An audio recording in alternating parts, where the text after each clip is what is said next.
London, 1850. The air is thick with soot. The streets echo with carriage wheels and distant bells. But beneath the shadows of towering mansions and glowing gas lamps, another world stirs. Barefoot children sleep on cobblestones, pick pockets for bread, and vanish into alleys thick with smoke. They are nameless to history, yet their lives powered an empire. Who were these forgotten souls of the Victorian streets? Tonight, we peel back the layers of grime and grandeur and step into the world of the children of smoke and soot. London, in the mid-19th century, was the beating heart of the world's most powerful empire. Its docks welcomed ships from every corner of the globe, carrying sugar, cotton, tea, and tobacco.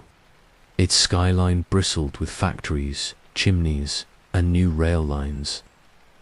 At street level, horse-drawn carriages and omnibuses clogged the roads, while gas lamps flickered against soot-darkened stone.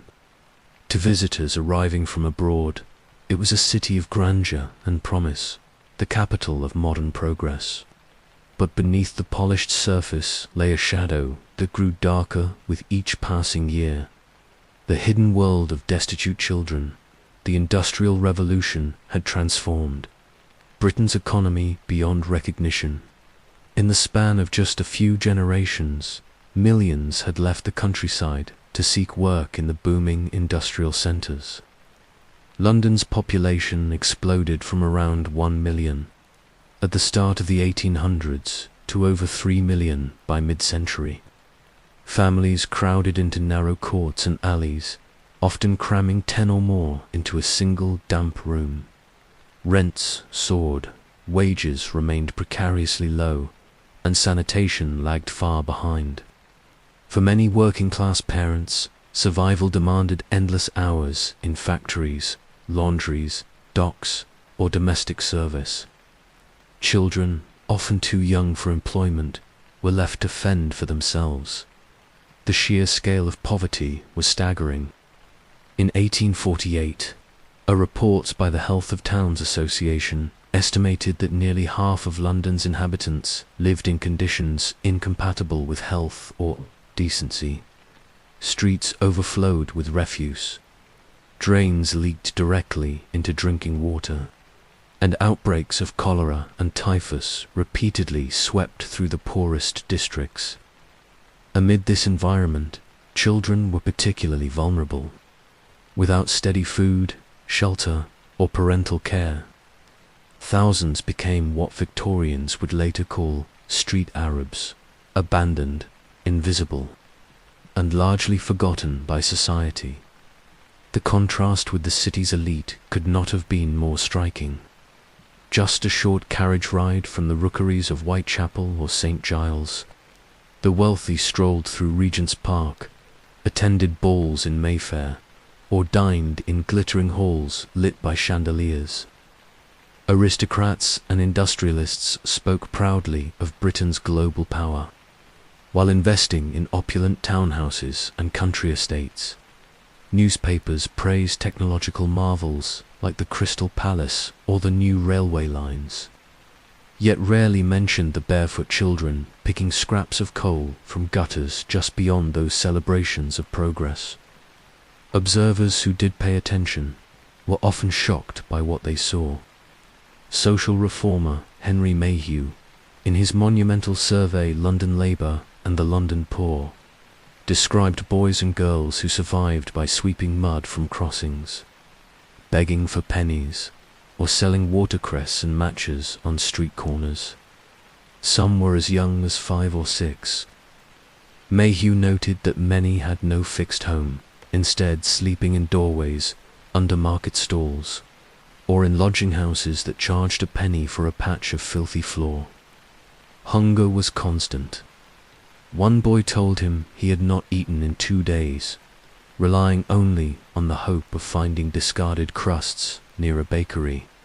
Industrialization, while creating wealth, also magnified inequality. The city required endless labor to fuel its growth. Dock workers, carters, coal heavers, factory hands, Yet wages remained unstable and employment insecure. When parents fell ill, lost jobs, or died, children bore the consequences. Records from the 1840s show that orphanhood was tragically common. Diseases like tuberculosis and cholera cut short adult lives, leaving families fragmented. Without public welfare or modern social safety nets, children often slipped straight into destitution. Charitable institutions existed, but they were few compared to the scale of the problem. The underworld of Victorian London was not merely a metaphor. Entire neighborhoods functioned outside the reach of law and order. The Rookery's notorious slum districts were dense mazes of crumbling buildings, unlit alleys, and underground cellars. St. Giles, near Holborn, was among the most infamous. Contemporary accounts describe it as a place where thieves mingled with hawkers, where gin shops operated on nearly every corner, and where barefoot children darted through the crowds carrying stolen handkerchiefs or newspapers to sell. These districts were magnets for the desperate, and children were both victims and participants in their economies of survival. In 1851, the year of the Great Exhibition, census data revealed a paradox. While London celebrated its role as the center of global modernity, tens of thousands of its children remained illiterate, malnourished, and unsheltered. Charles Dickens, who had known poverty in his own youth, gave them a voice through his novels. Oliver Twist captured the plight of the workhouse orphan drawn into a criminal gang, while Bleak House and Our Mutual Friend depicted the bleak lives of those at society's margins. Though fictional, Dickens' portrayals resonated because they reflected observable truths. His characters mirrored the real children wandering London's streets, unseen by polite society. One factor driving this crisis was the unregulated nature of child labor. In theory, the Factory Acts of 1833 and 1844 limited the employment of young children. In practice, enforcement was weak. Many children found work in textile mills, brickfields, and match factories, often under conditions as harsh as those of their parents. But others were too young, too weak, or simply too unlucky to find even that kind of labor. For them, the streets became both workplace and home. Crossing sweepers cleared paths for wealthier pedestrians. Mudlarks scavenged along the Thames for scrap metal or coal. Costermongers sold fruit, flowers, or newspapers. Each small coin earned could mean the difference between food and starvation. Yet, even these fragile livelihoods were precarious. Police regularly harassed street traders without licenses, and older gangs often extorted or exploited younger children. The risk of sliding into theft was high. Court records from the Old Bailey during the 1840s and 1850s contain countless cases of children under 12 charged with stealing bread, clothing, or handkerchiefs. Punishments were often severe, ranging from imprisonment in the infamous Newgate prison to transportation overseas. The legal system, built to deter adult criminals, rarely distinguished between a starving child and a hardened thief. Religious and charitable organizations attempted to intervene. The Ragged Schools movement, spearheaded by men like Thomas Guthrie and Lord Shaftesbury, sought to provide free basic education to destitute children. These schools often operated in disused warehouses or rented rooms, offering not only literacy lessons, but also bread and clothing. By mid-century, thousands of children attended them, though the need still vastly outstripped supply. Missionaries patrolled the worst slums, distributing tracts and calling children to prayer. Yet, while charity alleviated some suffering, it could not dismantle the structural inequalities driving children into the streets. The statistics tell a grim story. A parliamentary report in 1861 estimated that London had more than 30,000 homeless or vagrant children. Many more lived in unstable lodging houses or overcrowded family rooms. Mortality rates among them were devastating. Malnutrition, untreated injuries, and rampant disease claimed countless lives before they reached adulthood. Unlike the sons and daughters of the wealthy, whose lives were carefully documented in portraits and diaries, these children left few traces.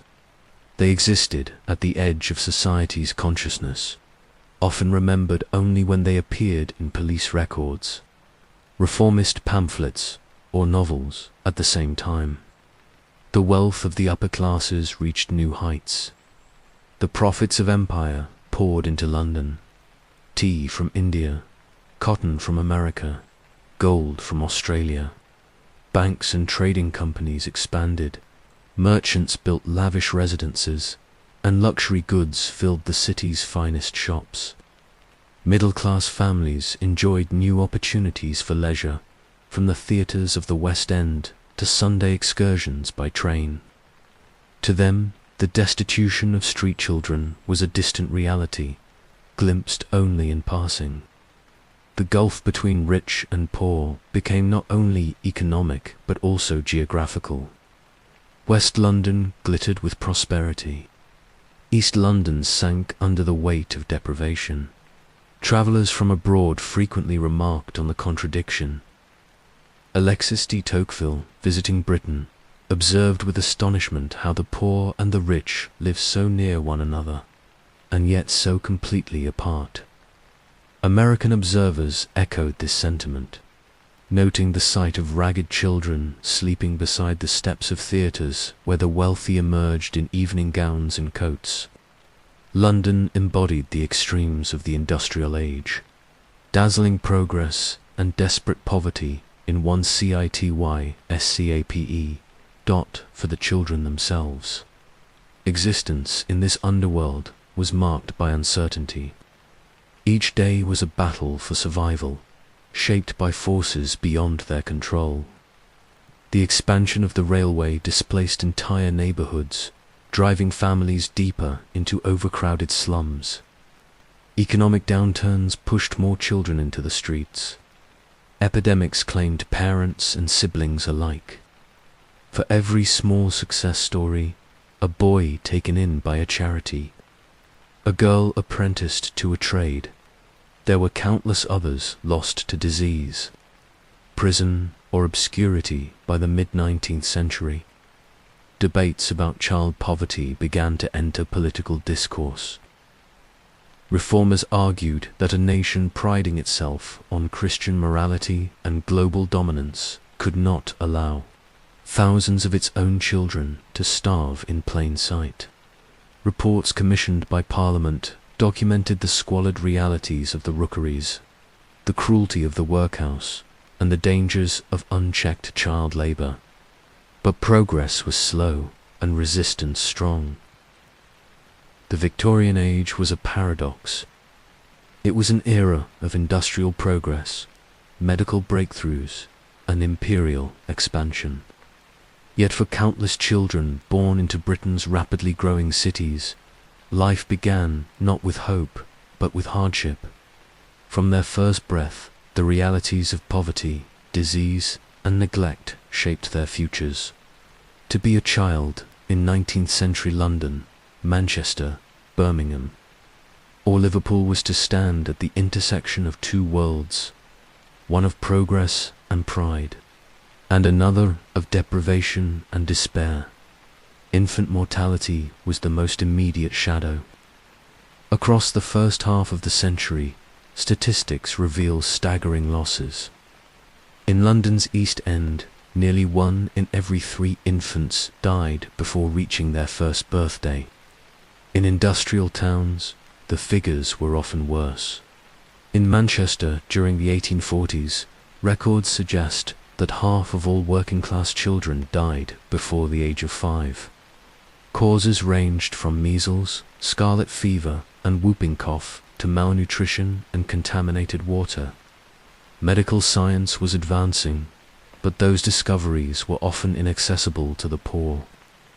Wealthier families could call upon physicians, afford wet nurses, or move away from unsanitary districts. The poor had little more than home remedies, faith, and luck. The conditions of birth themselves reflected the divide. Middle and upper-class mothers increasingly gave birth under the supervision of doctors or trained midwives, often in homes with adequate sanitation. In contrast, working-class women labored in cramped, damp rooms, sometimes shared with multiple families. Clean linens were rare, sterilization non-existent, and privacy almost impossible. Infant survival was precarious even before a child drew its first breath. For mothers weakened by long hours of factory or domestic work, malnutrition, or repeated pregnancies, the risks multiplied. Abandonment was another harsh reality. The desperation of poverty sometimes drove parents to relinquish their children to institutions. The Foundling Hospital in London, established in the 18th century, continued to take in infants throughout the Victorian era. Yet its resources were limited, and demand was overwhelming. Many unwanted children were instead left in the care of parish workhouses, where survival rates remained low. In the infamous conditions of these institutions, infants and toddlers often succumbed to disease, neglect, or outright abuse. Even for children who survived infancy, early years were marked by deprivation. In the poorest neighborhoods, proper food was scarce. Families subsisted on bread, potatoes, and weak tea, with occasional scraps of meat. Milk, often adulterated with water or chalk, was unreliable. Malnutrition left children stunted and vulnerable to illness. Observers noted how children of the poor were often physically smaller than their wealthier counterparts, their growth permanently shaped by want. Rickets, caused by a lack of vitamin D, left many with bowed legs and weakened bones. Housing deepened the crisis. In rapidly industrializing cities, landlords crammed families into subdivided buildings. 1 or 2 rooms might house an entire family of 6 or 7. Sanitation was almost non-existent. Buckets of human waste were emptied into alleys or cesspools, contaminating wells and pumps. Ventilation was poor, damp was ever present, and tuberculosis spread unchecked. For children, these were the conditions of daily life. Reports from reformers such as Edwin Chadwick vividly described how entire childhoods unfolded, in spaces barely fit for habitation. In this environment, childhood as a protected stage of life barely existed for the poor, while middle-class families began embracing new ideas of childhood as a time for learning and play, influenced by writers like John Locke and Jean Rousseau. Working-class children were quickly folded into the struggle for survival. By the age of 5 or 6, many were already contributing to the household economy. Boys carried water, sold newspapers, or scavenged. Girls helped with domestic work, minded younger siblings, or found employment in laundries and kitchens. The line between childhood and adulthood blurred into a continuum of labor and necessity. Education was rare. Before the Education Act of 1870, schooling for the poor was not a legal requirement. While charity schools and Sunday schools existed, attendance was inconsistent. For many children, literacy remained out of reach. In 1841, census data suggested that only about half of working-class children aged 5 to 14 attended school at any point. Even then, schooling often competed with the economic demands of survival. Parents who depended on the pennies their children earned selling matches or sweeping crossings could ill afford to lose that income. Illiteracy perpetuated cycles of poverty. As children grew into adults, with limited opportunities beyond unskilled labor. Cultural attitudes toward poor children reflected the contradictions of Victorian society. On one hand, they were often pitied as victims of circumstance. Reformers and philanthropists highlighted their suffering in campaigns for change. On the other hand, they were frequently stigmatized as lazy, immoral, or inherently criminal. Newspapers and public debates sometimes painted them as a threat to social order, wild, unruly, and prone to vice.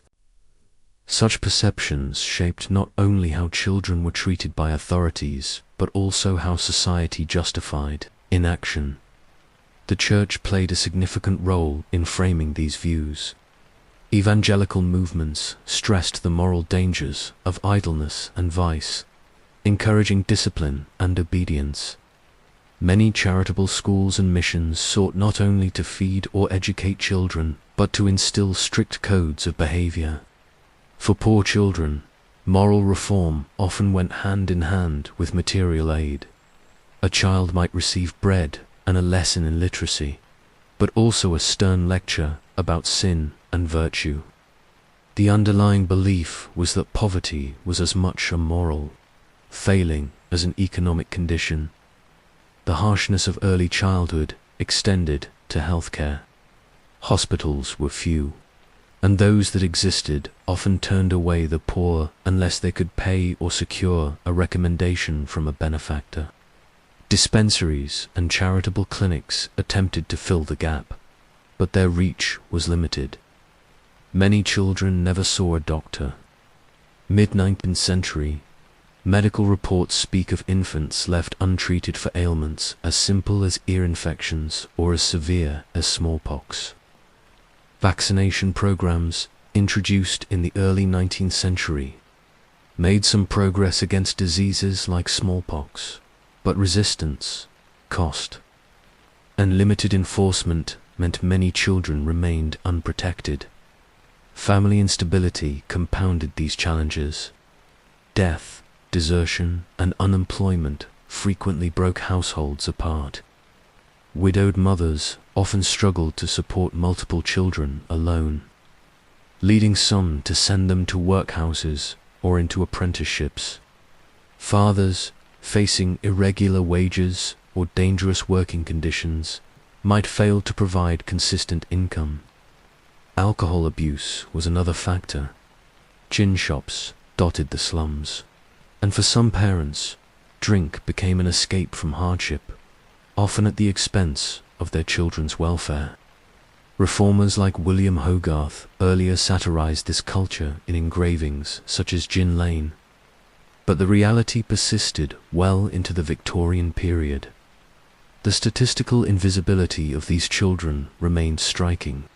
Unlike aristocratic or middle-class families who recorded births, deaths, and milestones in diaries or family records, poor families often left no trace. Parish registers noted baptisms and burials, but daily lives disappeared into silence. Only when reformers, journalists, or writers like Dickens drew attention to them did they emerge in public consciousness. Even then, numbers could not fully capture the human toll.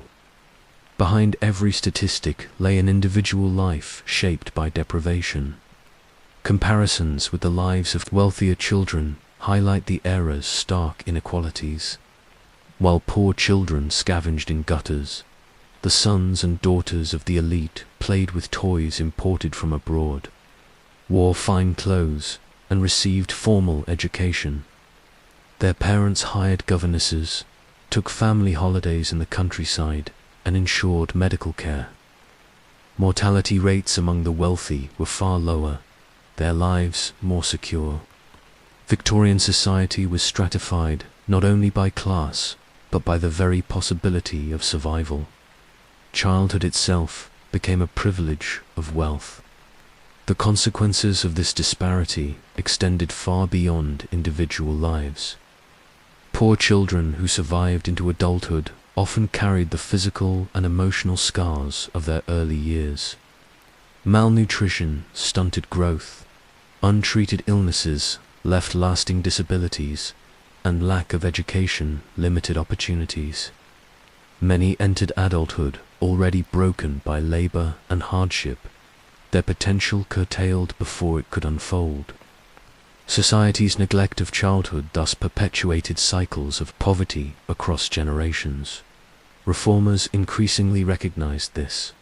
Throughout the mid-19th century, reports commissioned by Parliament, such as the 1842 report on the employment of children in mines and factories, exposed the brutal realities facing children across Britain.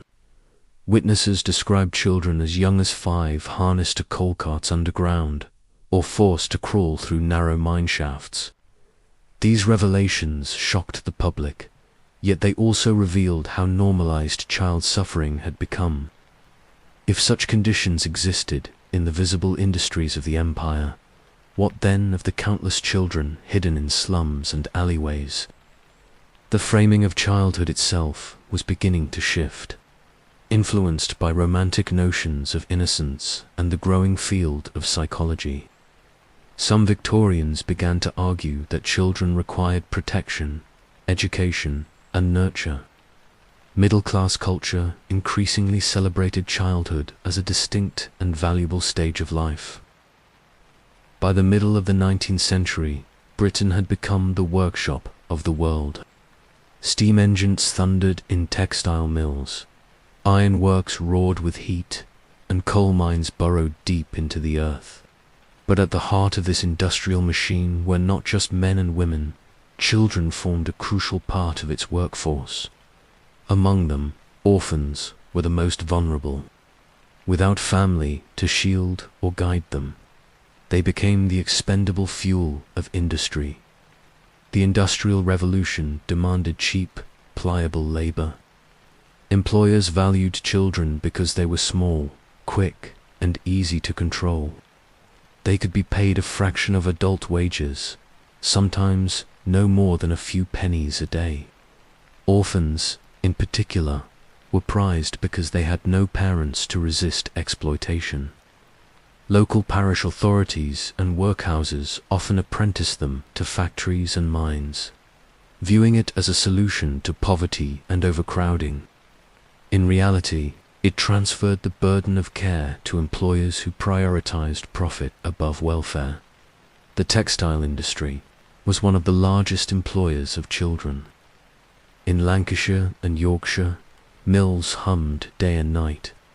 Orphan children were placed as apprentices, often living in dormitories attached to the factories. Reports described days that stretched from 14 to 16 hours, beginning before dawn and ending well after dusk. In poorly ventilated rooms, thick with cotton dust, children as young as 7 tended machines, piecing broken threads or cleaning moving parts. The risk of accidents was constant. Loose clothing or hair could be caught in spinning frames, pulling a child into the machinery.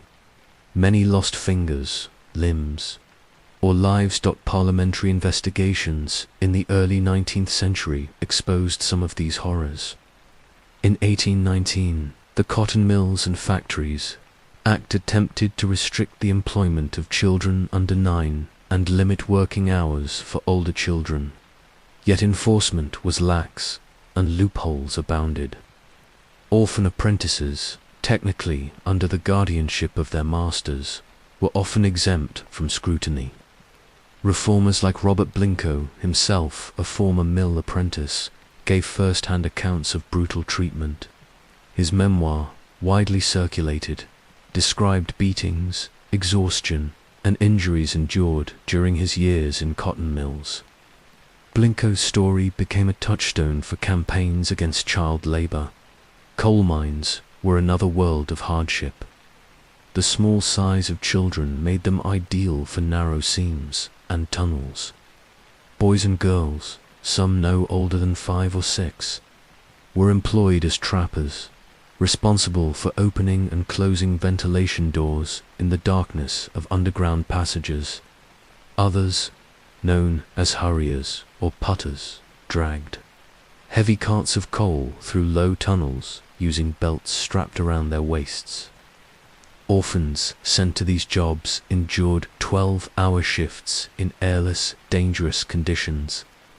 Accidents from cave-ins, flooding, or explosions were frequent, and fatalities were common. The 1842 Children's Employment Commission brought public attention to these conditions. Testimonies revealed the extent of exploitation. Girls hauling coal on hands and knees, half naked in sweltering tunnels. Boys beaten by overseers for slowing under the weight of their loads.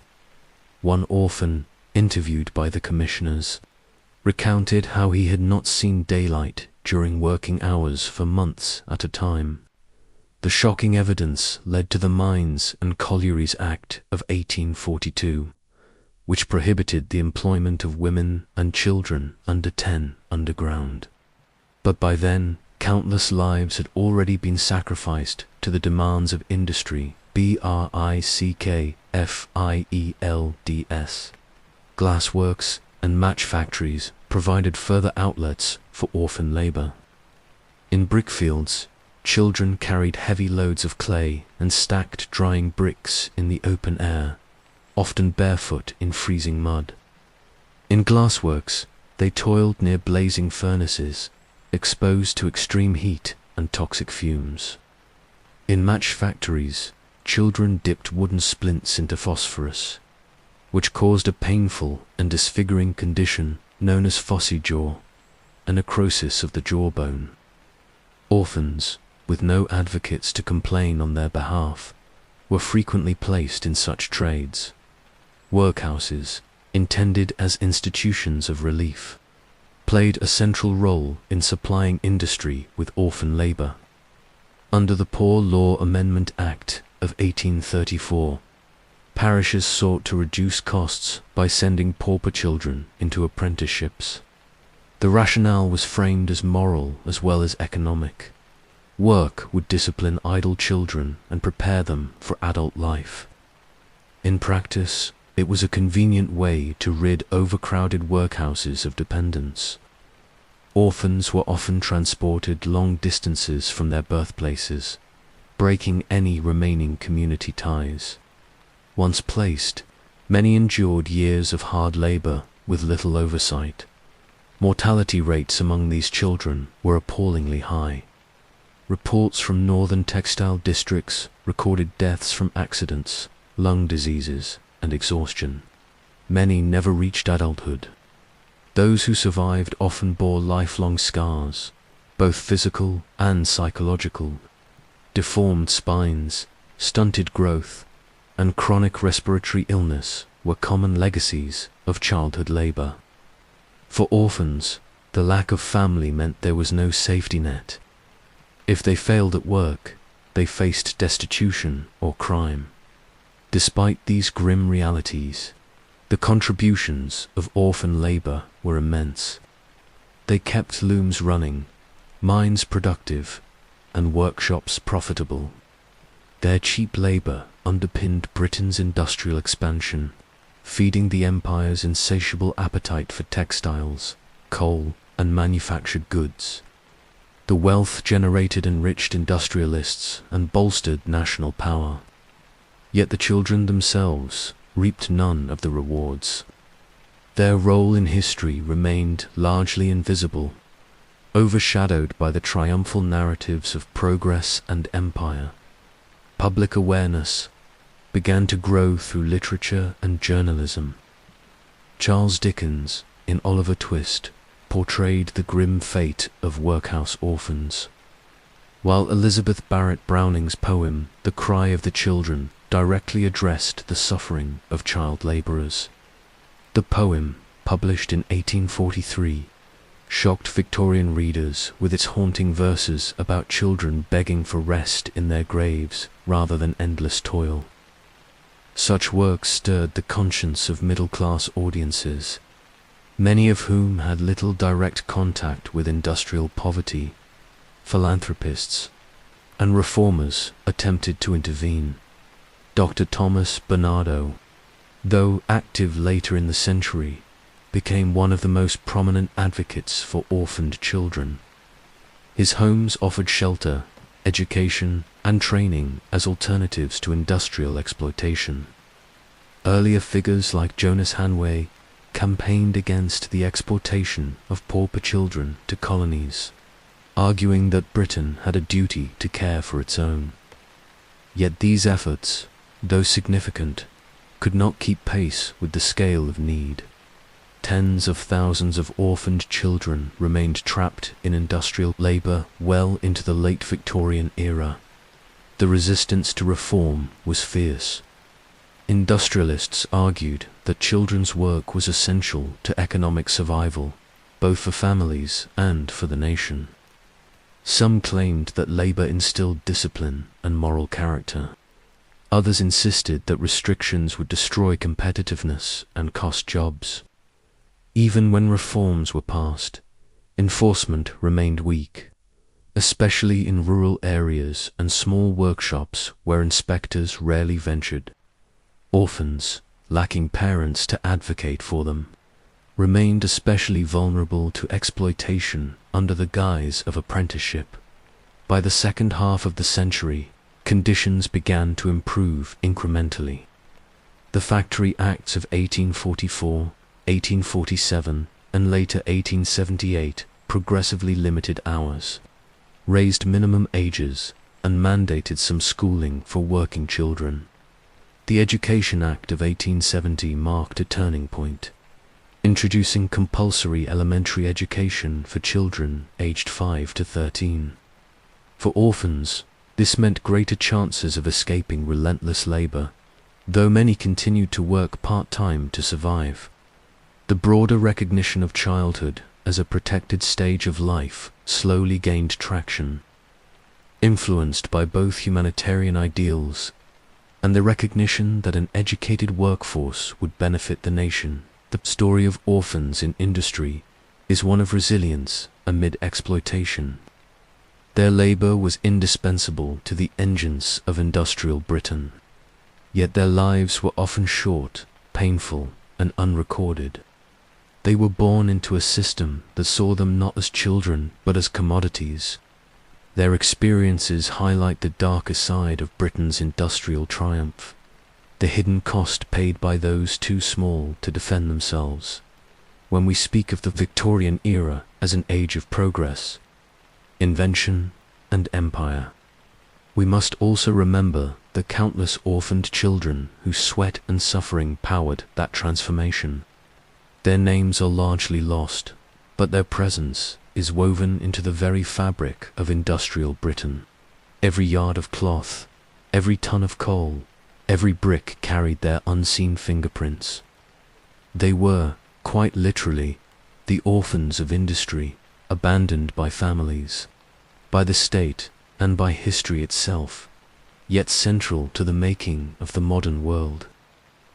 In the narrow back streets of Georgian and Victorian Britain, a familiar sight once passed almost unnoticed.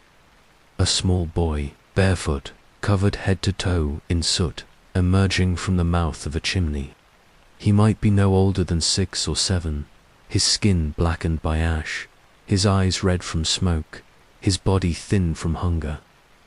These were the climbing boys, the child chimney sweeps, whose lives embodied one of the darkest chapters of Britain's industrial age.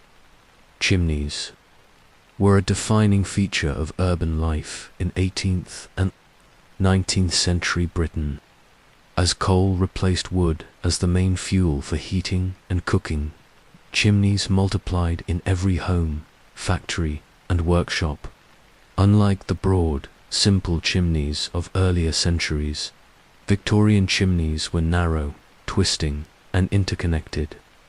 Many were no more than 9 inches wide, forcing sweeps to be small enough to wriggle through the confined spaces. For homeowners, regular sweeping was essential.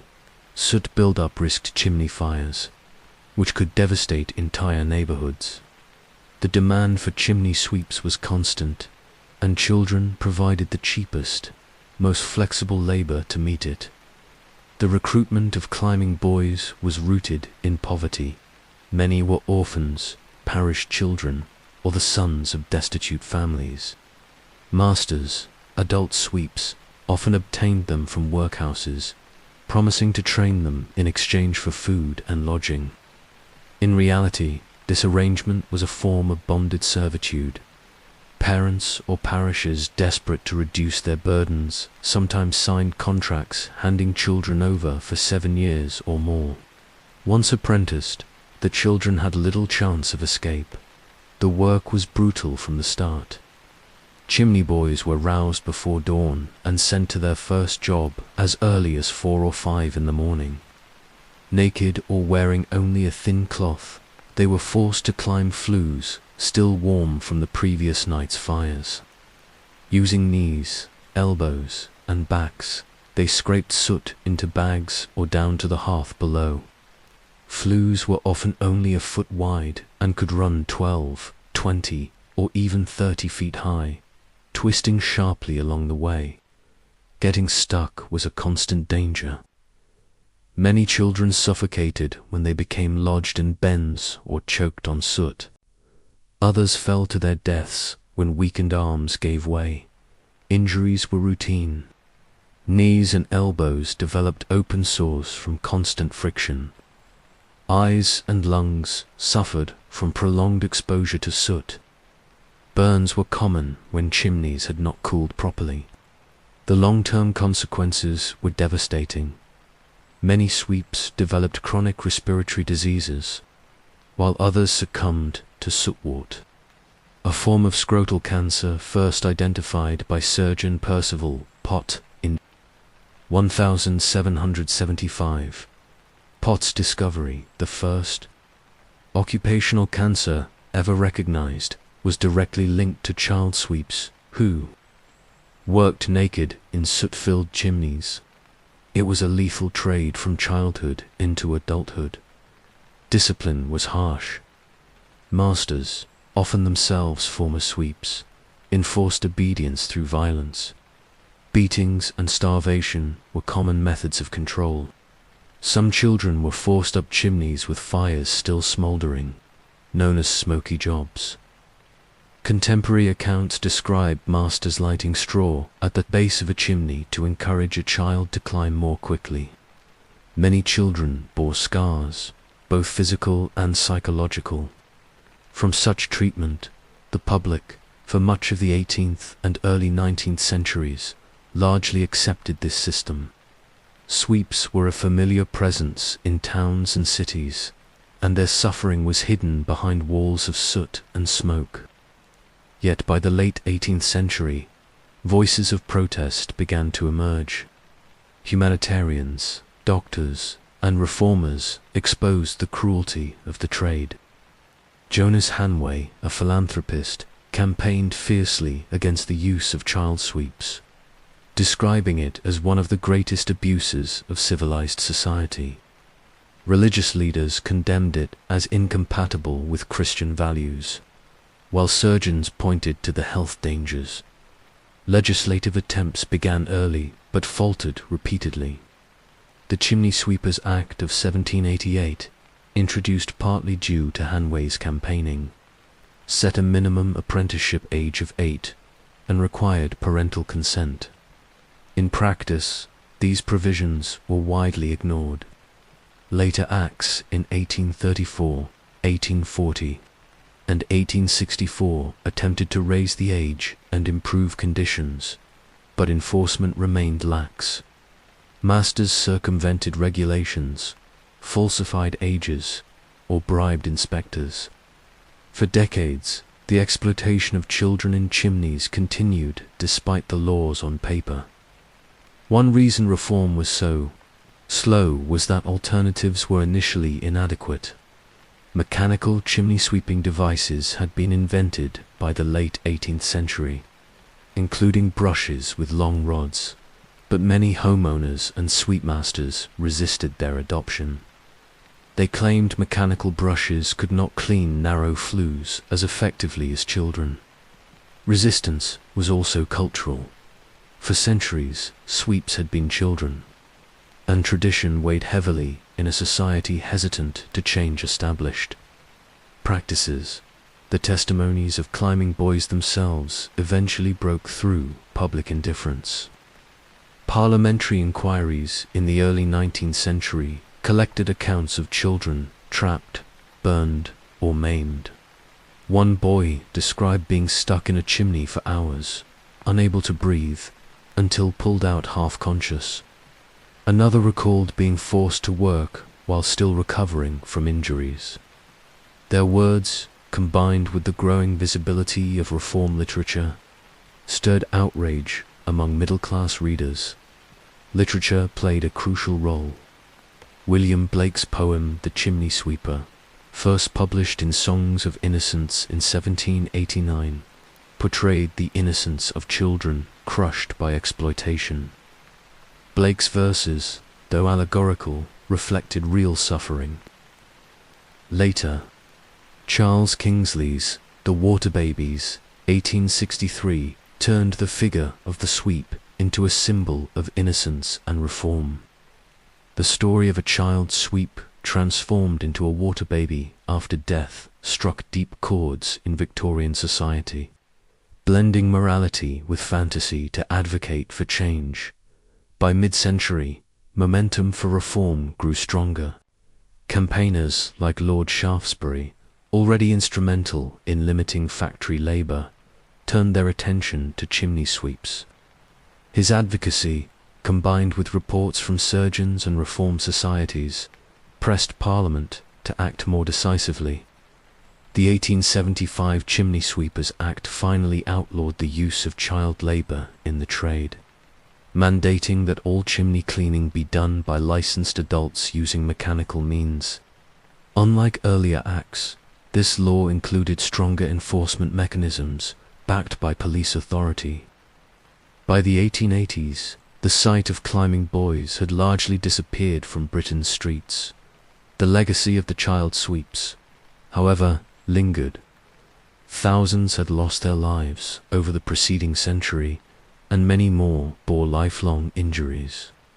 Their exploitation highlighted the slow pace of reform in Victorian society, where economic convenience and tradition often outweighed human welfare. It also revealed the limitations of philanthropy alone. Without strong legal enforcement, abuses persisted despite public awareness. Internationally, Britain's use of climbing boys influenced practices abroad. In parts of Europe, child sweeps continued into the late 19th century, sometimes even longer. Reformers in Britain used their own nation's progress as an example to pressure other governments. The eventual global decline of the trade underscored how deeply Britain's industrial practices had set precedents, both good and bad. For the modern world, the image of the soot-covered child chimney sweep remains one of the most enduring symbols of Victorian exploitation. It encapsulates the contradictions of the era, a society that celebrated progress and moral order, yet tolerated cruelty against its most vulnerable. The boys who climbed chimneys rarely left records or memoirs. Their lives were short, their voices silenced by soot and smoke. Yet their suffering helped ignite reforms that reshaped attitudes toward childhood and labour. To understand the plight of Victorian children, one need only imagine the moment a climbing boy, barely more than a toddler, was pushed into a blackened chimney before dawn. Alone in the darkness, scraping soot with bleeding fingers, gasping for air. He embodied the hidden costs of an empire built on coal and fire. His story is not a footnote to history, but a central chapter in the struggle to recognize children as more than tools of industry. For thousands of children in Victorian Britain, the word home meant little more than the stretch of pavement where they laid their heads at night. While wealthier families measured their lives in parlours, nurseries, and bedrooms, street children lived in doorways, under market stalls, or in the shadows of railway arches. The streets were not simply places of passage, They were bedrooms, kitchens, and playgrounds.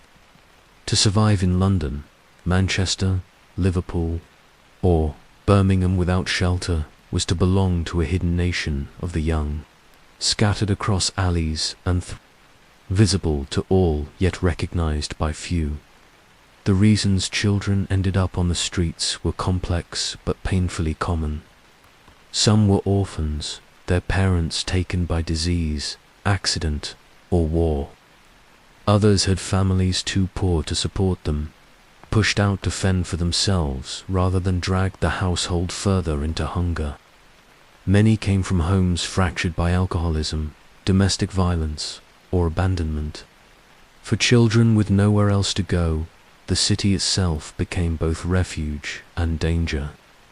By mid-century, reformers estimated that tens of thousands of children in London alone were effectively homeless. Life on the streets began with the search for shelter.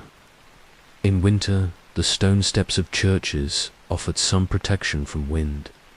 Covered markets provided awnings under which children could huddle after vendors left.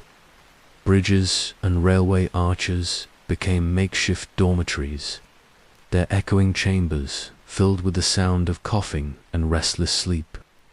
In summer, parks and open spaces provided more freedom, but even then, exposure to rain and cold nights took a heavy toll. Mortality rates among homeless children were alarmingly high. Many died of pneumonia, tuberculosis, or sheer exhaustion before reaching adolescence. Food was the second struggle. With no guaranteed meals, children scavenged constantly. They searched gutters for scraps, waited outside taverns for discarded bones, or begged from passers-by. Some relied on the generosity of strangers, though compassion was unpredictable.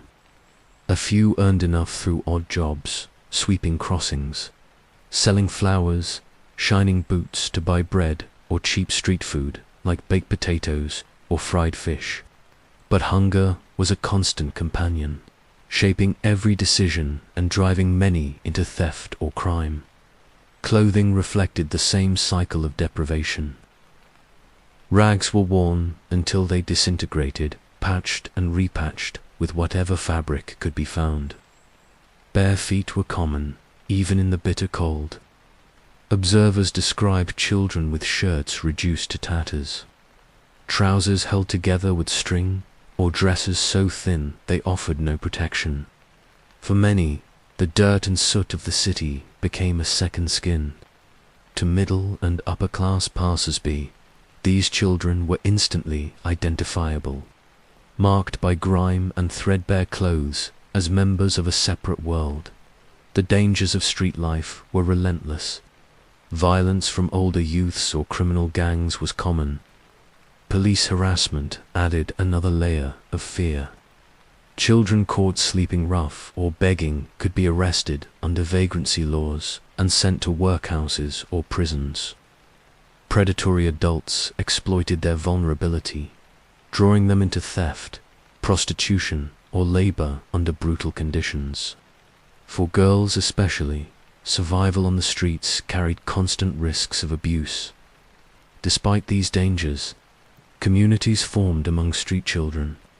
Groups banded together for protection, pooling resources, and watching out for one another. Contemporary reports speak of gangs of boys who developed their own hierarchies and codes of loyalty, often based on strength or cunning. Names like the Mudlarks or Crossing Sweeper gangs appeared in newspapers, reflecting both the solidarity and the notoriety of these child groups. While some engaged in petty crime, others simply relied on companionship as a shield against loneliness and danger. The cultural perception of these children varied. Some Victorians saw them as pitiable victims of circumstance, deserving charity and reform. Others viewed them as a nuisance or even a threat, idle, dishonest, and prone to criminality. Newspapers often sensationalized their presence, alternately portraying them as objects of sympathy or symbols of urban disorder. This duality shaped responses, while philanthropists opened schools and shelters. Authorities enforced laws that criminalized homelessness itself. Writers and observers captured vivid snapshots of street children's lives. Henry Mayhew, in London Labour and the London Poor, documented countless encounters with boys and girls who earned pennies through precarious trades or survived through theft. He described children sleeping under carts, curled against each other for warmth, or wandering markets in search of food. Dickens, too, immortalized them in characters like Joe, the crossing sweeper in Bleak House, who lives and dies unnoticed by the world around him. These portrayals resonated with readers because they reflected a truth visible to anyone willing to look. The emotional toll on children was profound. Without family or consistent care, many grew up hardened by necessity. They learned to distrust authority, to seize opportunities quickly, and to mask vulnerability. Yet beneath the resilience lay trauma. Accounts from reformers revealed children who cried themselves to sleep in doorways, who longed for nothing more than warmth, stability, and kindness. Their lives were shaped by a paradox: independence at an age when dependence should have been a birthright. Charities and missions sought to intervene, but resources were limited. Ragged schools offered some education, while night refuges provided temporary shelter. The Field Lane Ragged School in Holborn, for instance, became a haven for dozens of children each evening, offering bread and lessons. Dr. Bernardo, arriving in London in the 1860s, was struck by the sight of children sleeping on rooftops and under bridges.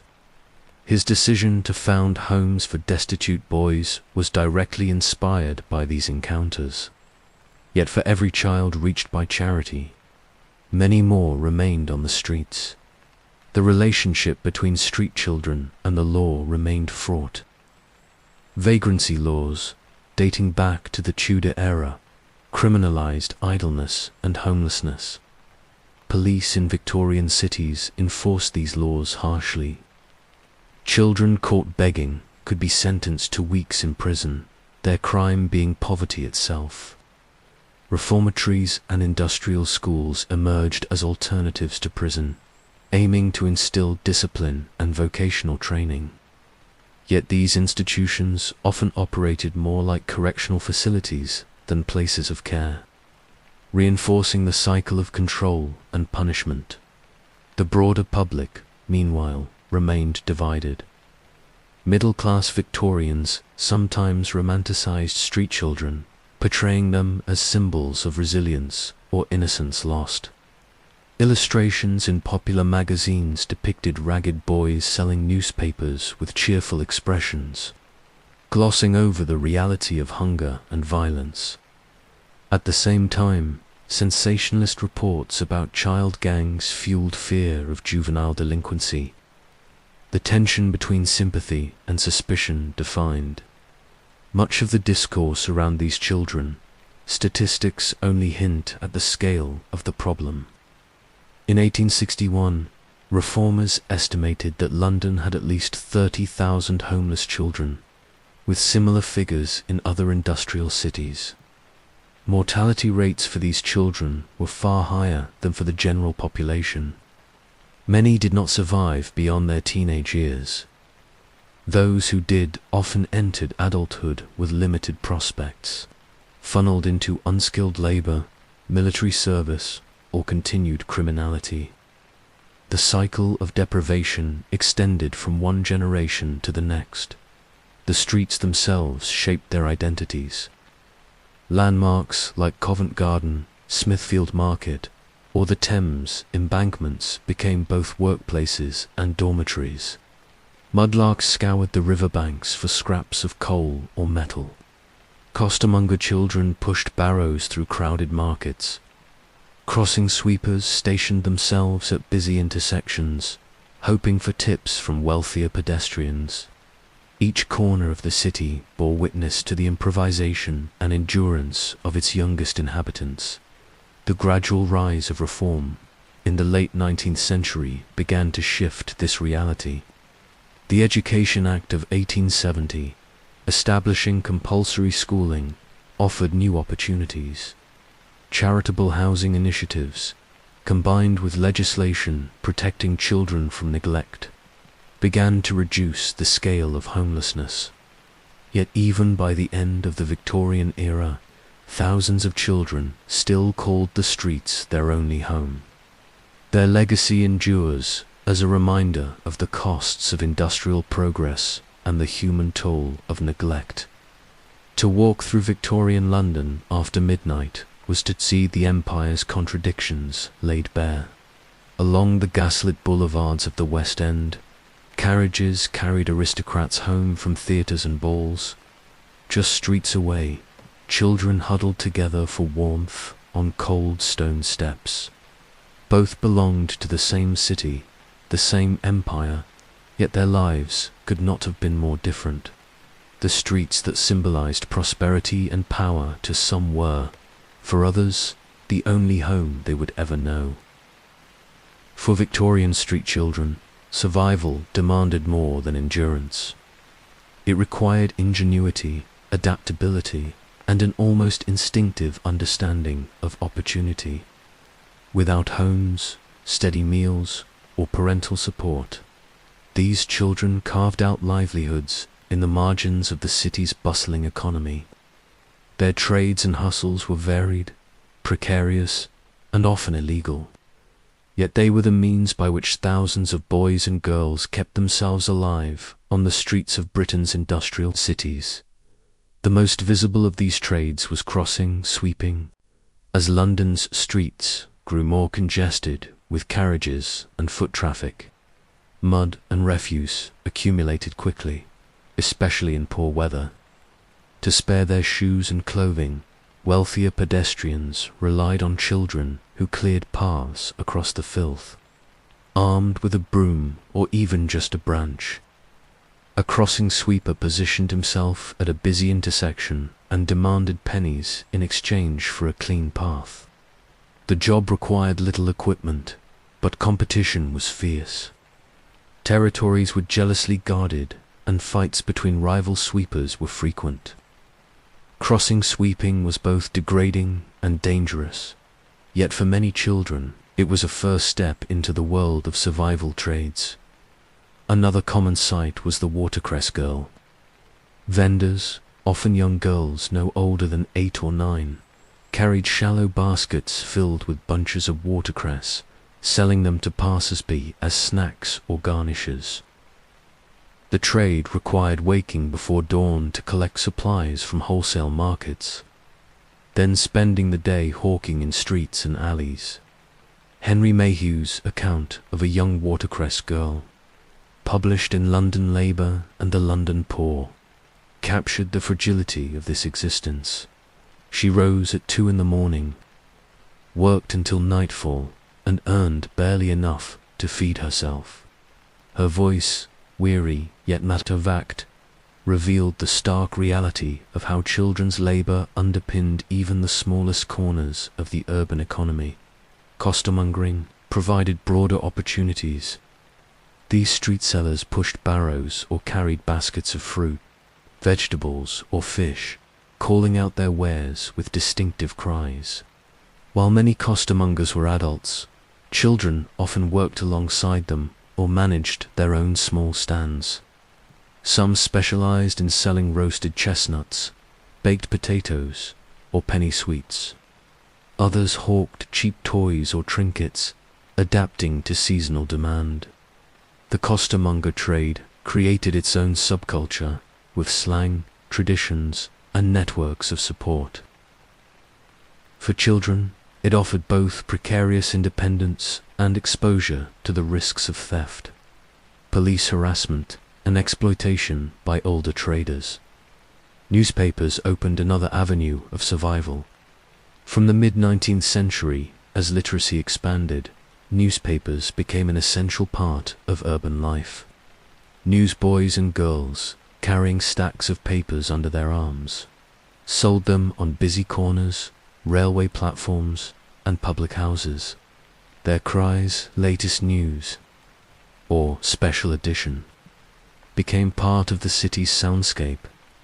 Some worked for organized distributors, while others freelanced, buying papers in bulk and reselling them at slim margins. The trade was grueling, requiring long hours in all weather, and profits were meager. Yet it symbolized the growing importance of information in Victorian society. With children serving as its messengers, entertainment was another means of survival. Street musicians, acrobats, and performers drew crowds in markets and thoroughfares. Children sang ballads, played fiddles, or performed tricks for coins. Some worked in pairs or troops, dancing, juggling, or mimicking theatrical scenes. Ballad sellers distributed printed sheets of popular songs, often singing verses aloud to entice buyers. These performances blended art with necessity, offering both income and fleeting moments of joy to those who watched. But authorities frequently cracked down on street entertainment, deeming it disruptive or immoral. Children risked arrest or confiscation of instruments if they lingered too long in one place. The margins between trade and theft were thin. Many children engaged in hustles that skirted legality. Mudlarks scavenged the Thames for coal, scrap metal, rope, or coins lost from boats and docks. The work was filthy and hazardous, involving hours spent in polluted water, yet it could yield valuable finds. Tarshas, slightly older, ventured into sewers to retrieve rags, bones, and metal, a dangerous trade rife with disease and collapse. Children who lacked the strength for such work often turned to petty theft, snatching handkerchiefs, stealing food, or picking pockets in crowded areas. These activities exposed them to harsh punishments if caught, yet hunger and desperation often left little choice. Some trades blurred into exploitation. Shoeblacks boys who polished the boots of gentlemen were a common sight. While some operated independently, others worked under organized brigades that took a cut of their earnings. Match selling, especially among girls, was another precarious occupation. Matches were cheap and profits almost non-existent, but the trade was widespread because it required minimal capital.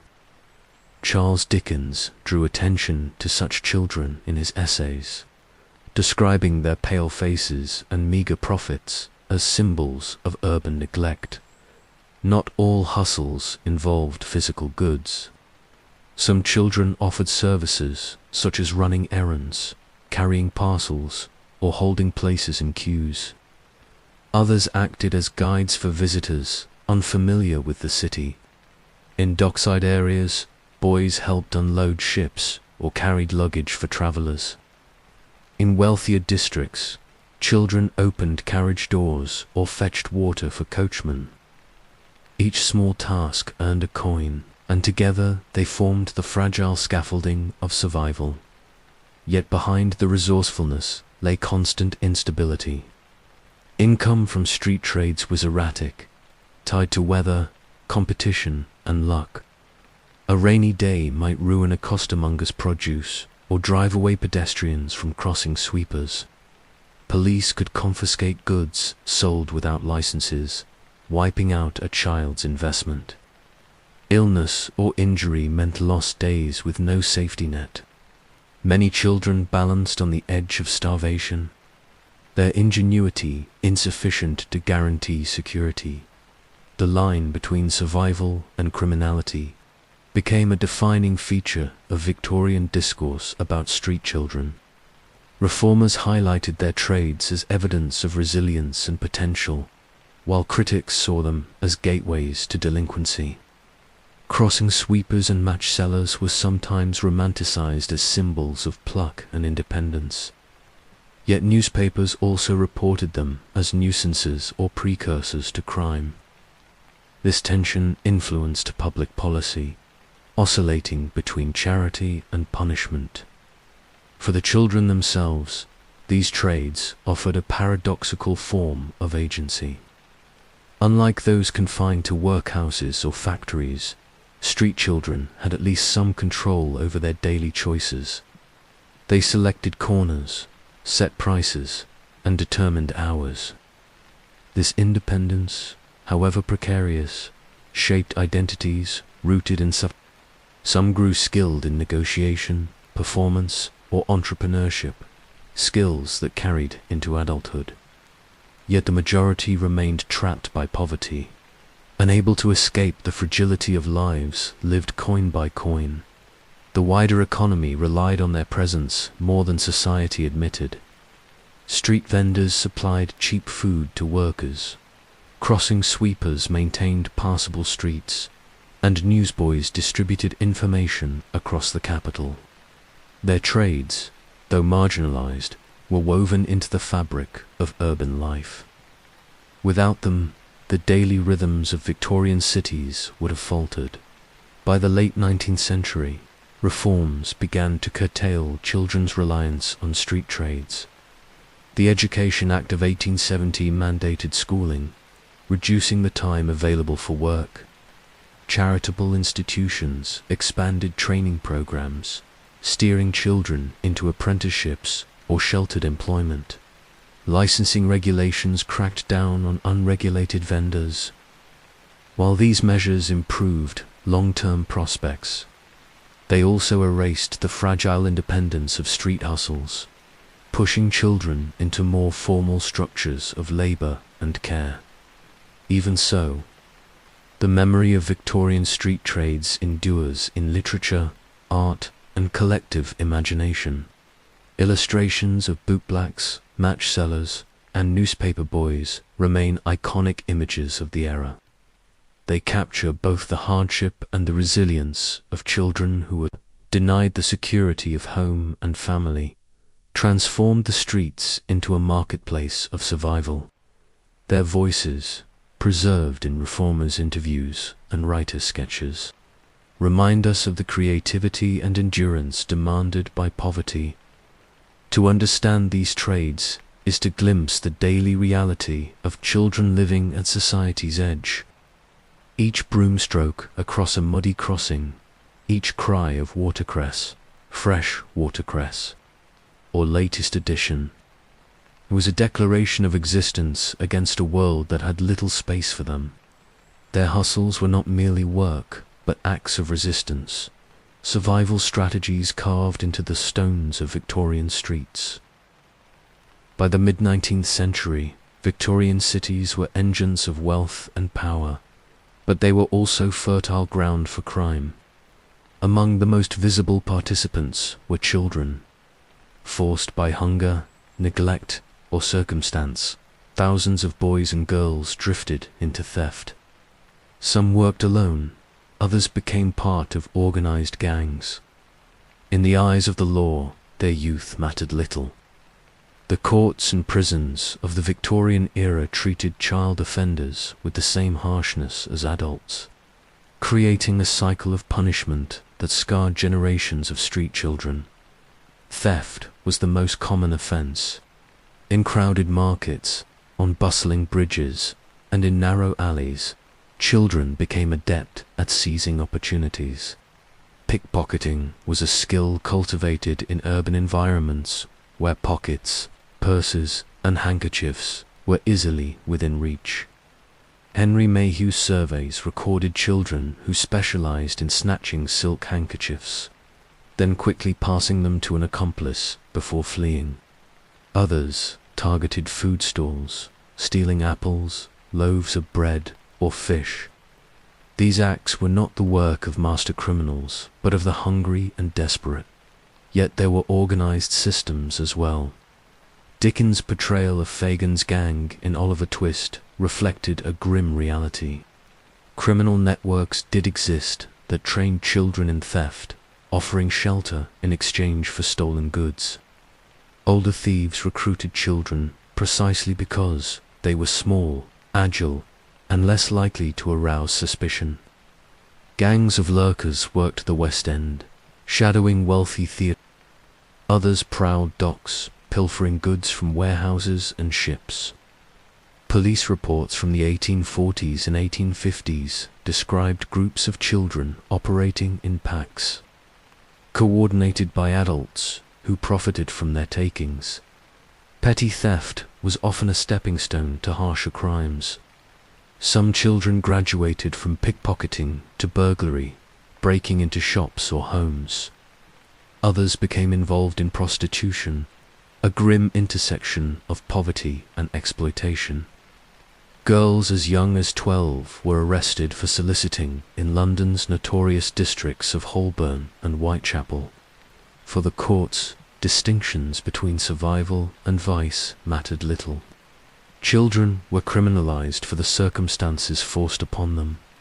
The law dealt with these children with unyielding severity. Under the bloody code of the late 18th century, hundreds of crimes, including minor theft, carried the death penalty. Though reforms reduced capital offences by the Victorian period, punishments remained harsh. A child caught stealing could face whipping, imprisonment, or transportation to colonies. Records from the Old Bailey include cases of children as young as 9 sentenced to prison terms for stealing clothing or bread. Judges often declared they were making an example, believing harsh penalties would deter others. Prisons were brutal places for the young. Newgate in London, notorious for its overcrowding and squalor, housed children alongside hardened criminals. Inmates endured filth, disease, and violence.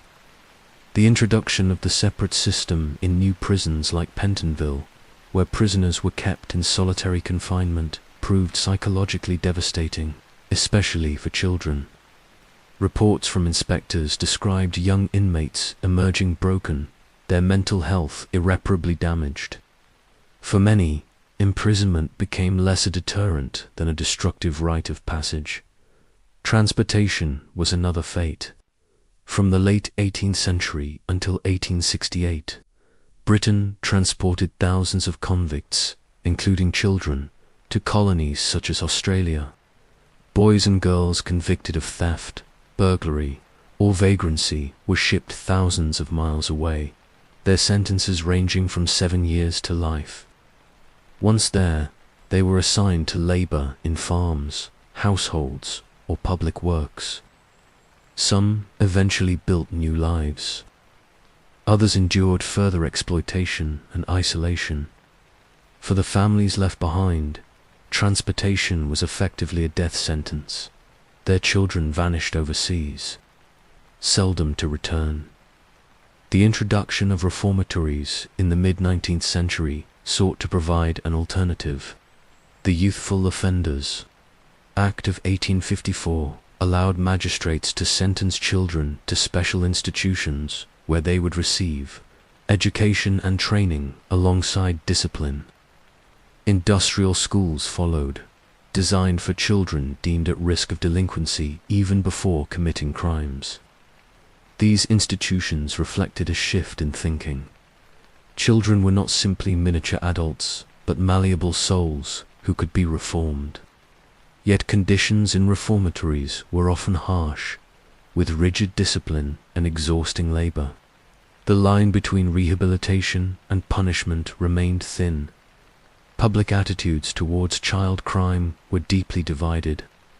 Reformers like Lord Shaftesbury emphasized the role of poverty and neglect, arguing that society bore responsibility for juvenile delinquency. Philanthropists opened homes and schools to rescue children from the streets before they fell into crime.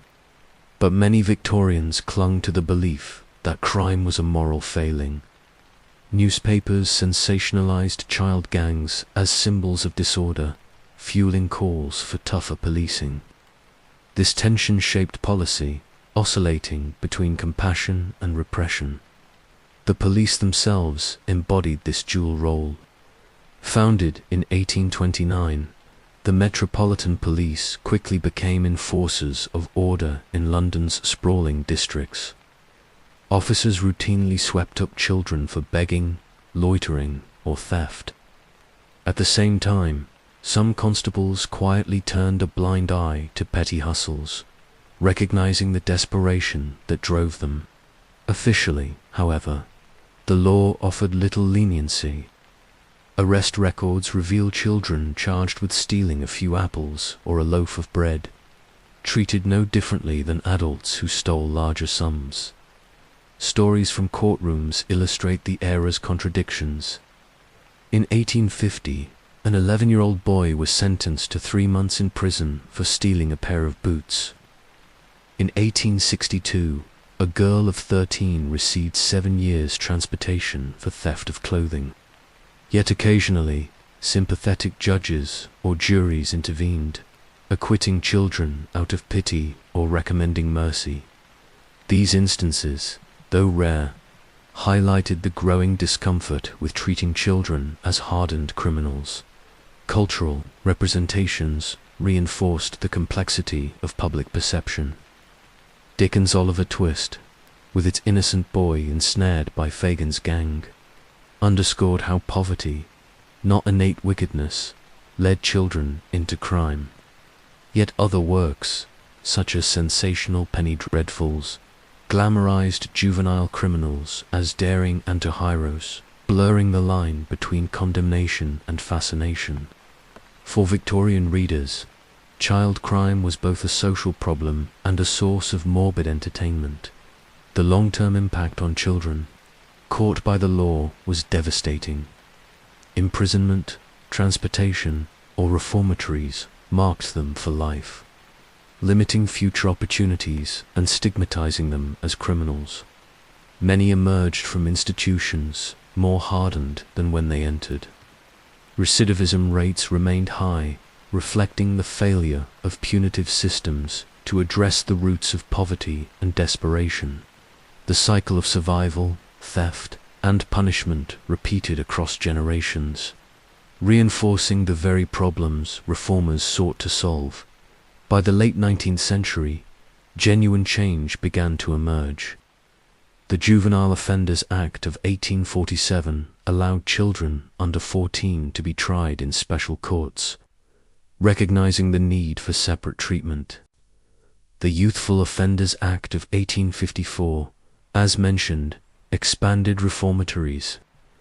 Later reforms in the 1870s and 1880s further distinguished juvenile justice from adult systems.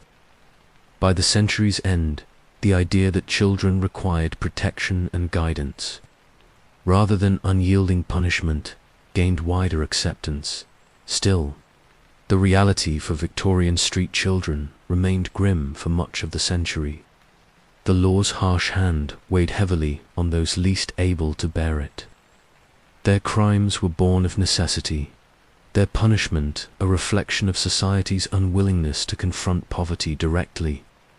The story of child thieves and pickpockets is thus not merely one of criminality, but of a society grappling with its conscience, torn between fear of disorder and recognition of its own failures. The image of a boy deftly snatching a handkerchief in a crowded London street, chased down by constables, embodies the contradictions of the Victorian age. He was both a criminal and a victim, a child shaped by circumstances beyond his control, yet judged by the same standards as men twice his age. His story, repeated thousands of times, reveals the darker side of the empire's glittering capital, a city where justice often punished hunger more harshly than greed. In the crowded alleys and dim-lit courts of Victorian Britain, poverty left scars deeper than hunger and cold. For thousands of destitute children, the struggle to endure daily life gave rise to another burden: addiction. Cheap alcohol, narcotics, and readily available stimulants offered fleeting relief from misery. But they also bound the young to cycles of dependence and despair. Addiction among Victorian children was not merely a symptom of vice. It was a consequence of structural neglect, an escape carved out in the only ways available to the poor. The most notorious substance of the era was gin. Ever since the gin craze of the 18th century, Britain had maintained a fraught relationship with distilled spirits. By the mid-19th century, gin remained cheap, potent, and omnipresent in working-class districts. Small dram shops and gin palaces dotted London's East End and the industrial centres of Manchester, Birmingham, and Liverpool. For a penny, one could purchase a glass strong enough to dull hunger or cold. For children with empty stomachs, gin provided an immediate, if destructive, escape. Reformers recorded cases of boys and girls as young as 8 staggering drunk through slums, their earnings spent in taverns where proprietors seldom questioned age. Beer, too, played a role in child life. Though considered safer than contaminated water, it was nonetheless intoxicating. Many working-class families gave weak beer to children in place of milk, normalizing its use from infancy. For street children, taverns became both shelter and social hubs. Sharing a pint or dram was not simply indulgence.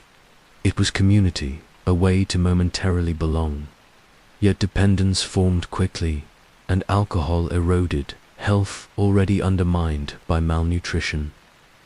Liver disease, accidents, and violence claimed many young lives long before adulthood. Beyond alcohol, narcotics circulated widely in Victorian Britain.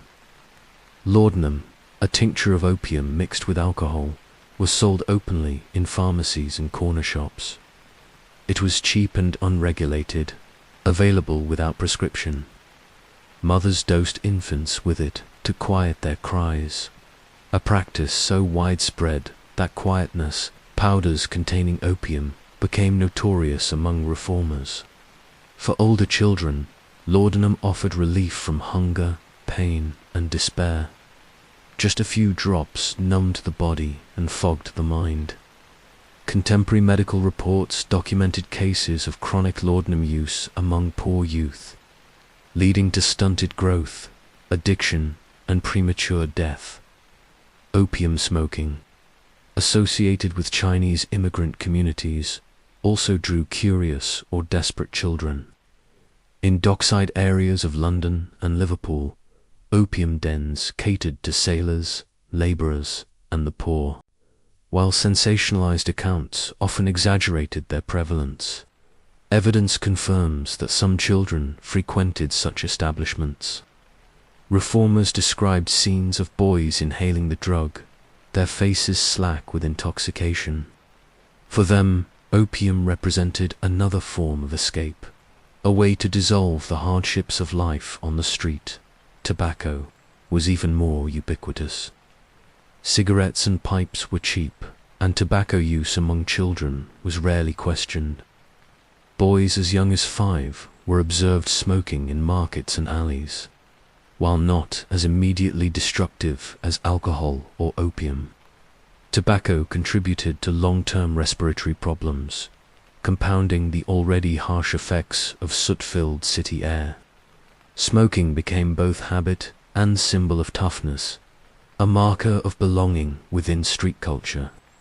For many, it was the first step into broader patterns of addiction.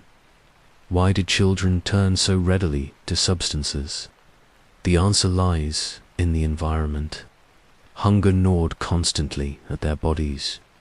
Cold winters chilled them to the bone. Loneliness and fear weighed heavily in the absence of family or security. Alcohol and narcotics dulled these sensations, offering fleeting relief. Gin warmed the belly when food was absent. Laudanum calmed nerves and allowed exhausted children to sleep on stone steps or under bridges. Tobacco created moments of camaraderie in groups otherwise defined by hardship. Addiction, for these children, was survival strategy as much as escape. Public awareness of child addiction grew through reform literature and medical reports. In the the 1840s, doctors warned of infants killed by overdoses of soothing syrups containing opium. Newspapers occasionally highlighted cases of child drunkenness, provoking outrage among middle-class readers. Yet broader society often blamed parents or the children themselves, framing addiction as a moral failure rather than a symptom of systemic neglect. Reformers like Charles Kingsley and Lord Shaftesbury argued that cheap gin and laudanum were weapons of poverty, ensnaring the vulnerable in cycles of misery. The gin palaces themselves became symbols of moral decay in Victorian discourse. Brightly lit and adorned with mirrors, these establishments attracted the poor with their cheap drinks and gaudy allure. Reformers described children clustered at their doors, begging pennies to buy entry. Inside, men, women, and youth alike consumed spirits in an atmosphere of noise and heat. For the temperance movement, such scenes epitomized the destruction wrought by alcohol. Campaigns for sobriety, often led by evangelical groups, targeted not only adults but also the protection of children. Legislative responses were slow but eventually significant. The Sale of Beer Act of 1830 intended to curb gin consumption by promoting beer, inadvertently increased children's access to alcohol. Only later did restrictions emerge. By the late 19th century, licensing laws tightened, raising minimum ages and restricting sales. The Pharmacy Act of 1868 marked a turning point for narcotics, bringing laudanum and other opiates under limited regulation. Yet enforcement was inconsistent, and for decades, children continued to access substances easily in poorer districts. The cultural representation of addicted children added to public debate. Dickens, in The Old Curiosity Shop, portrayed characters numbed by gin, while his essays highlighted the prevalence of child drunkenness. Reform pamphlets circulated illustrations of ragged children drinking or smoking, intended to shock middle-class audiences into action. These depictions often blended pity with condemnation, reinforcing stereotypes of the degenerate poor, while simultaneously calling for reform. Addiction also intersected with crime. Intoxicated children were more likely to be arrested for disorderly conduct, theft, or violence. Courts sometimes treated drunkenness as an aggravating factor, increasing sentences. Reformatories reported difficulties managing children addicted to drink or opium, describing withdrawal symptoms and relapses. For many, addiction and criminalization became intertwined, further limiting chances of rehabilitation. The human cost was immense. Medical records from London hospitals in the 1850s and 1860s described children admitted with alcohol poisoning, laudanum overdoses, or lung damage from tobacco. Mortality statistics, though incomplete, suggest that substance abuse contributed significantly to premature deaths among poor youth. Those who survived often bore long-term health effects, from damaged organs to weakened immune systems. Addiction robbed them not only of childhood, but of adulthood as well. Yet even in this bleak picture, there were efforts at rescue. Temperance societies established youth programs aimed at steering children away from alcohol. Missionaries in slums offered alternatives, providing food, shelter, and spiritual guidance. Some charities opened coffee houses as substitutes for taverns, offering affordable drinks without alcohol. These initiatives met with mixed success, but they represented a growing recognition that addiction among children was a societal issue, not merely individual weakness. By the late Victorian era, the tide began to turn. Public health campaigns, combined with legal reforms and educational initiatives, gradually reduced children's access to Compulsory schooling kept many off the streets during the day, limiting exposure to taverns and markets. Greater regulation of medicines curtailed the free sale of opiates. Though addiction did not disappear, its scale among children diminished compared to the early decades of the century. The story of Victorian child addiction reveals the stark consequences of neglect. These children did not choose addiction in pursuit of pleasure. They turned to gin, laudanum, tobacco, and opium because society offered no other refuge. Their habits reflected desperation, not decadence. For them, intoxication was the closest thing to relief in a world of hunger, cold, and fear. To imagine Victorian Britain without these children is to erase a crucial part of its history. The empire's streets were not only filled with industry and progress, but also with boys and girls numbed by substances that offered momentary escape. They remind us that addiction is not merely an individual failing, but a social wound, one that festers when poverty, neglect, and despair go unaddressed. For many destitute children in Victorian Britain, the last resort was the workhouse. To the outside world, it was presented as a place of refuge, a safety net for the poor, the orphaned, and the abandoned. In reality, it became a symbol of shame, discipline, and dehumanization. The workhouse was not simply a building. It was an institution designed to deter dependence on public charity and for children. It often meant the erasure of family bonds and the imposition of a life ruled by harsh routines.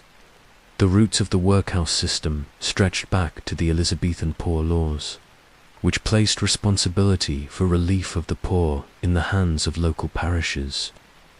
By the 19th century, however, industrialization and urban growth had swelled the ranks of the impoverished far beyond what traditional parish systems could manage. The Poor Law Amendment Act of 1834 transformed the landscape of welfare.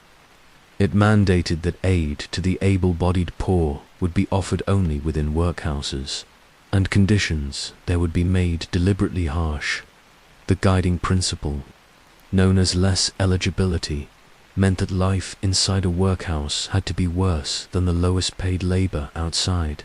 For children, this principle carried devastating consequences. Admission often meant family separation. Upon entering a workhouse, fathers, mothers, and children were divided into separate wards. Brothers and sisters were split, sometimes permanently.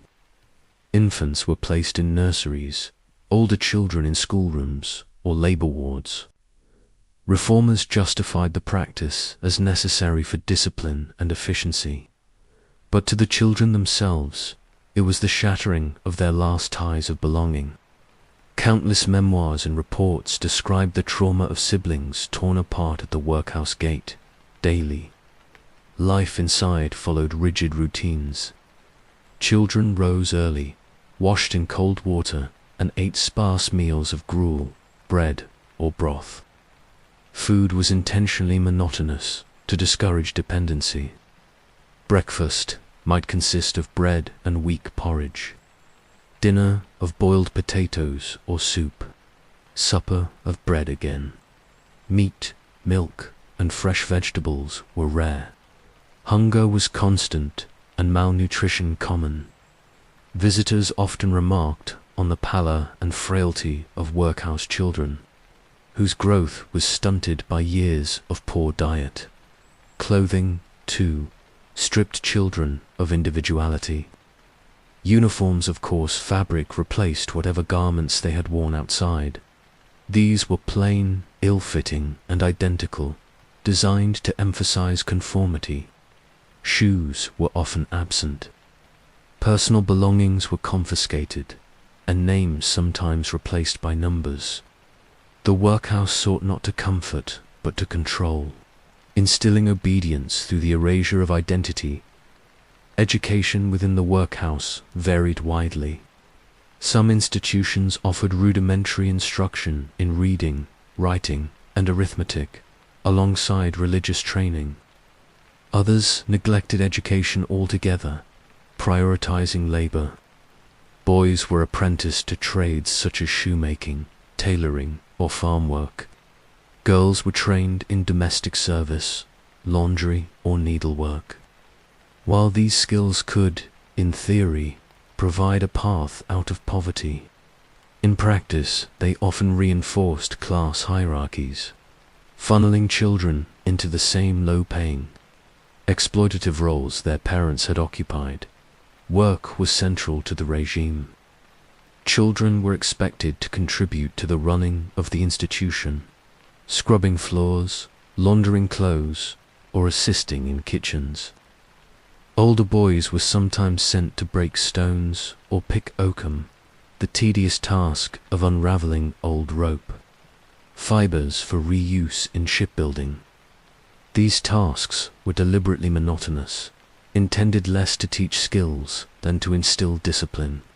For children already weakened by malnutrition or illness, the labor could be debilitating. Punishment enforced compliance. Talking out of turn, refusing food, or failing to complete work could result in solitary confinement, beatings, or withdrawal of rations.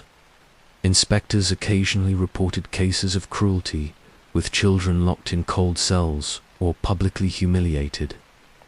While official regulations prohibited excessive punishment, enforcement was inconsistent and abuses were common. The fear of reprisal shaped behavior, but it also fostered resentment and despair. The workhouse carried another burden, stigma. To enter its gates was to admit defeat in the eyes of society. Middle-class Victorians often equated poverty with moral failure, viewing workhouse inmates as idle or undeserving. Children absorbed this stigma, even though their circumstances were beyond their control. Leaving the workhouse did not erase it. Employers and neighbors frequently viewed former inmates with suspicion, branding them as workhouse children for life. The physical environment reinforced the institution's philosophy. Workhouses were designed with stark, utilitarian architecture, high walls, barred windows, and segregated wings. Many resembled prisons more than places of care. The layout emphasized separation of genders, of families, of the old from the young. This physical fragmentation mirrored the emotional isolation imposed on inmates. To the children within, the workhouse was less a refuge than a fortress of rules and restrictions. Yet for all its harshness, the workhouse was often the only alternative to starvation. Contemporary accounts acknowledge that some children did find shelter, warmth, and education within its walls. Mortality rates for infants, while high, were sometimes lower than those left entirely destitute. For reformers, this duality created a dilemma: how to balance deterrence with compassion. The 1834 law had been intended to reduce dependency, but by mid-century it was clear that children were paying the highest price. Public scandals occasionally forced change. In 1845, the Andover workhouse in Hampshire became infamous after reports emerged that starving inmates resorted to gnawing on bones they were ordered to grind for fertilizer. The revelations shocked the nation, prompting inquiries into the wider system. Investigations revealed widespread neglect, poor diet, and abuse across many institutions, while reforms followed, including better inspections and stricter oversight. The fundamental philosophy of deterrence remained intact. Writers and campaigners played a crucial role in shaping perceptions. Dickens' Oliver Twist immortalized the cruelty of the workhouse with its scenes of hunger, punishment, and the infamous request for more. Though fictional, the novel drew directly from real conditions, and it stirred public outrage.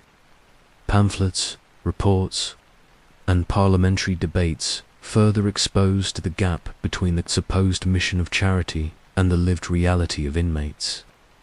By the latter half of the century, a growing chorus demanded reforms focused on children. Gradually, change came. The 1860s and 1870s saw efforts to remove children from workhouse wards and place them in separate institutions or foster homes. The Industrial Schools Act of 1857 and subsequent legislation expanded options for education and training outside the workhouse system. Dr. Barnardo's Homes, founded in the 1860s, offered alternatives rooted in care rather than deterrence. By the end of the century, many workhouse children were being boarded out to foster families, reflecting a shift toward more humane solutions. Nevertheless, the legacy of the workhouse remained heavy. Generations of children grew up within its walls, their childhoods shaped by regimentation, deprivation, and stigma. For some, it was a place of survival. For many more, it was a prison of poverty disguised as charity. The promise of shelter came at the cost of freedom, dignity, and family bonds. The workhouse symbolizes the contradictions of Victorian Britain, a society proud of its moral values and industrial progress, yet willing to consign its poorest children to institutions designed to punish rather than protect. In the end, the workhouse reveals less about the failings of the poor than about the anxieties of the wealthy, their fear of dependency, their obsession with discipline, and their reluctance to confront the structural roots of poverty. To walk past a Victorian workhouse was to see high walls and barred gates. To step inside was to witness the daily erasure of childhood. For the children who lived there, it was not a home but a chain, binding them to a system that valued deterrence over compassion. Their voices, though faint in the archives of history, remind us of the cost of a welfare system built on punishment. By the middle of the 19th century, the streets of Britain's great cities teemed with children who had little or no access to formal education. For the wealthy, tutors, governesses, and elite schools prepared their sons and daughters for lives of privilege. For the working class, especially the destitute, education was a fragile hope. Yet, out of the slums and alleys emerged a network of institutions, ragged schools, charity schools, and Sunday schools that sought to bring learning to the poorest. These classrooms were imperfect, often harsh, but they marked the beginning of a transformation in how society understood childhood and opportunity. The origins of ragged schools lay in grassroots philanthropy. As early as the 1830s, reformers recognized that countless children roamed the streets illiterate, unsupervised, and vulnerable to crime. Without intervention, they risked becoming the next generation of thieves, beggars, and prisoners. Thomas Guthrie in Edinburgh and John Pounds in Portsmouth were pioneers. Pounds, a cobbler by trade, began informally teaching poor children in his workshop, providing them with food and clothing alongside lessons. His example inspired others to establish ragged schools, named for the condition of the children who attended. Dressed in rags and often barefoot by the 1840s, the movement gained momentum in London under the leadership of men like Lord Shaftesbury. The Ragged School Union, founded in 1844, coordinated efforts across the city, eventually overseeing hundreds of schools.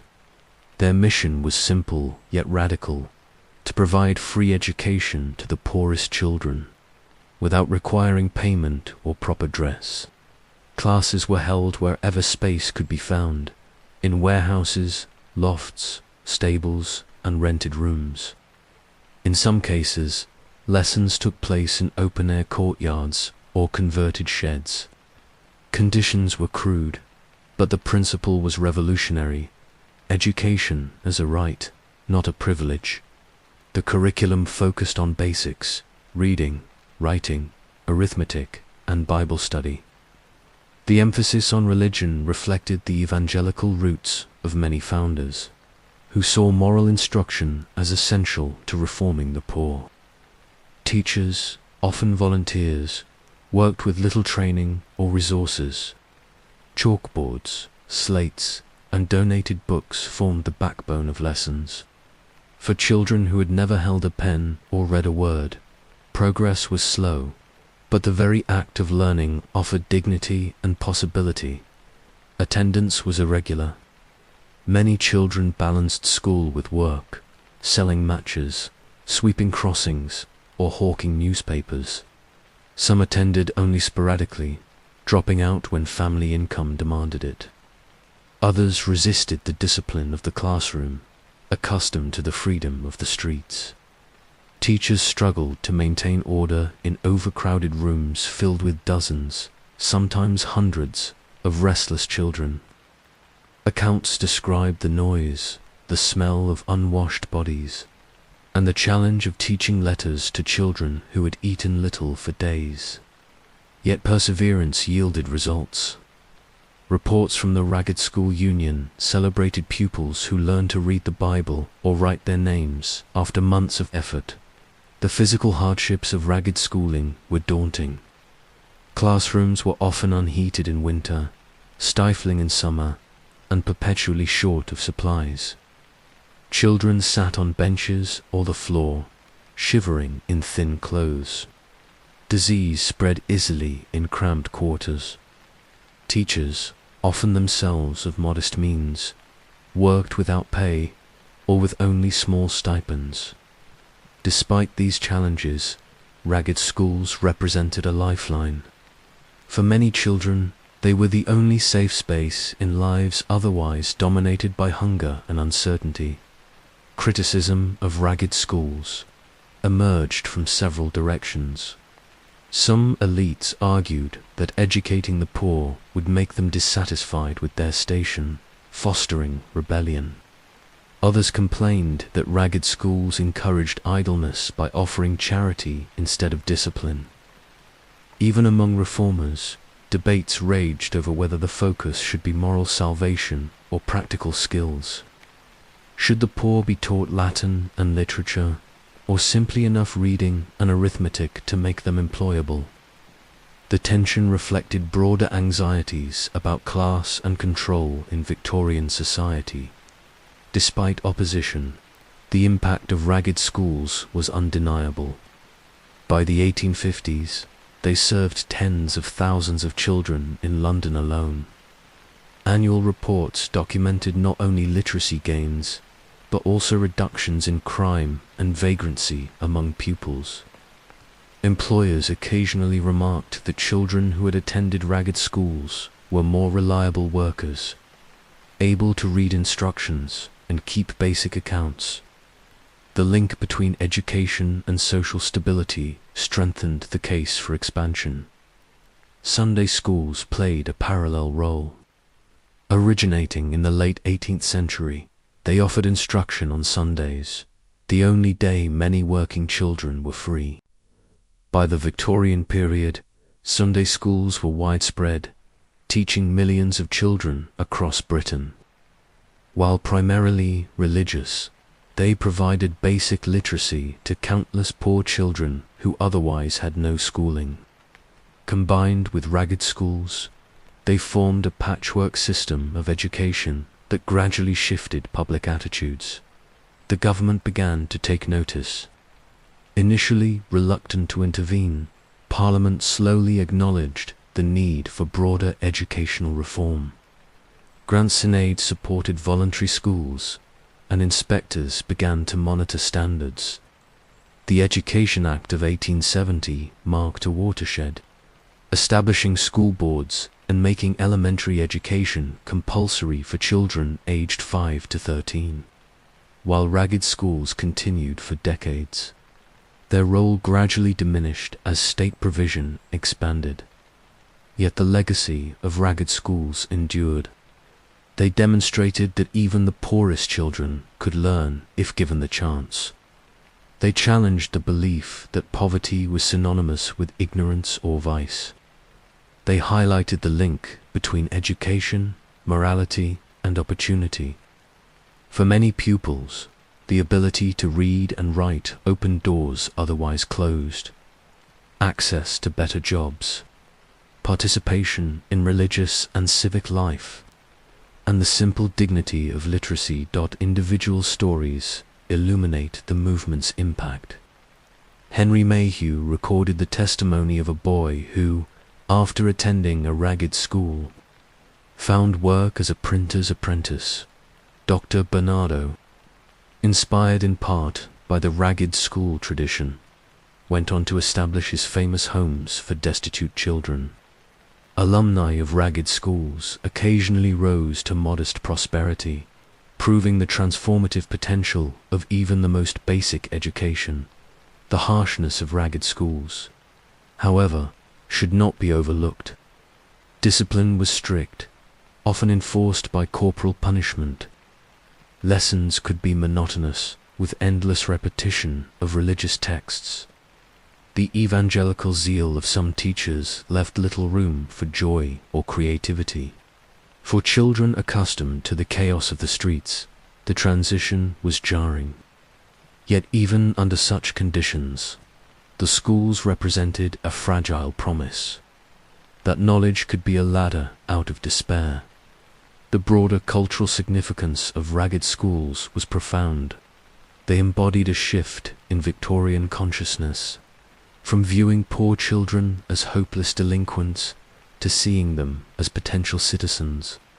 They laid the groundwork for the eventual acceptance of universal education, and they underscored the growing recognition that childhood, even in poverty, was a stage worth investing in, not merely a preparation for labor. By the late 19th century, the image of ragged classrooms filled with barefoot children became iconic.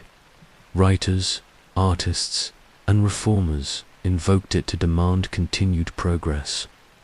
Photographs captured rows of thin, serious faces bent over slates in dim rooms. These images, circulated in pamphlets and exhibitions, stirred sympathy and pride. They testified to the resilience of children and the determination of reformers who believed in their worth. In the end, the ragged schools were both harsh and hopeful. They reflected the limitations of charity in an age of vast inequality.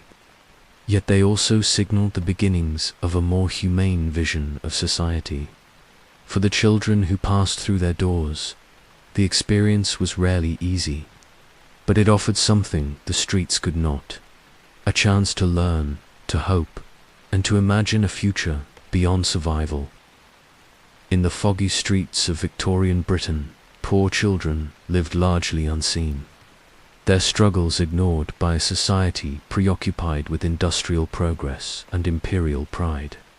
Yet their silence did not last unchallenged. Writers, reformers, philanthropists, and campaigners began to speak on their behalf, transforming private suffering into public outrage. These voices, drawn from literature, journalism, politics, and philanthropy, shaped how Victorians perceived child poverty and, in time, helped alter the laws that governed their lives. Few spoke with greater power than Charles Dickens. Born in 1812, Dickens experienced poverty firsthand when his father was imprisoned for debt. As a child, Dickens worked in a blacking factory, pasting labels on bottles for long hours, an experience that haunted him throughout his life. His novels channeled that memory into searing depictions of child hardship. Oliver Twist, 1837 to 1839, exposed the cruelty of the workhouse and the dangers of criminal exploitation. The image of Oliver begging for more became an enduring symbol of institutional neglect. Later works such as Bleak House and Our Mutual Friend continued to draw attention to the plight of orphans and street children. Through fiction, Dickens gave the voiceless a stage in the nation's imagination, blending storytelling with social critique. Dickens was not alone. Elizabeth Barrett Browning's poem, The Cry of the Children, 1843, shocked readers with its direct portrayal of children enslaved in mines and factories. Her verses asked, "Do they hear the children weeping, oh, my brothers?" A call that resonated with middle-class audiences unused to confronting such misery. The poem, published widely, became a rallying point for reformers pressing Parliament to act against child labour. Browning's voice, poetic yet piercing, made child suffering impossible to ignore. Philanthropists played an equally crucial role.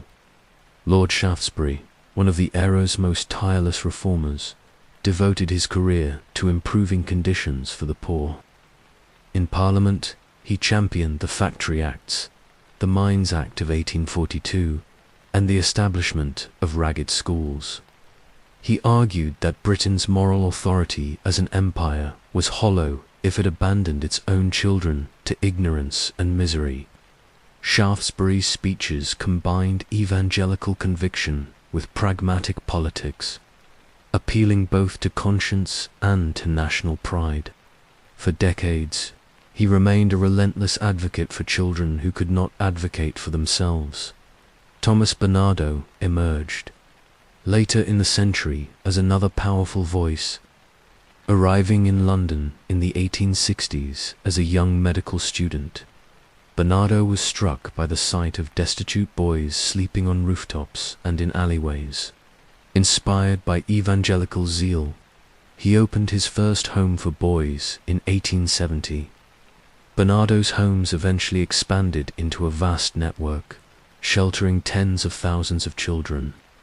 His fundraising appeals, filled with photographs and stories of ragged children rescued from the streets, stirred public sympathy and donations, though his methods were sometimes criticized as paternalistic.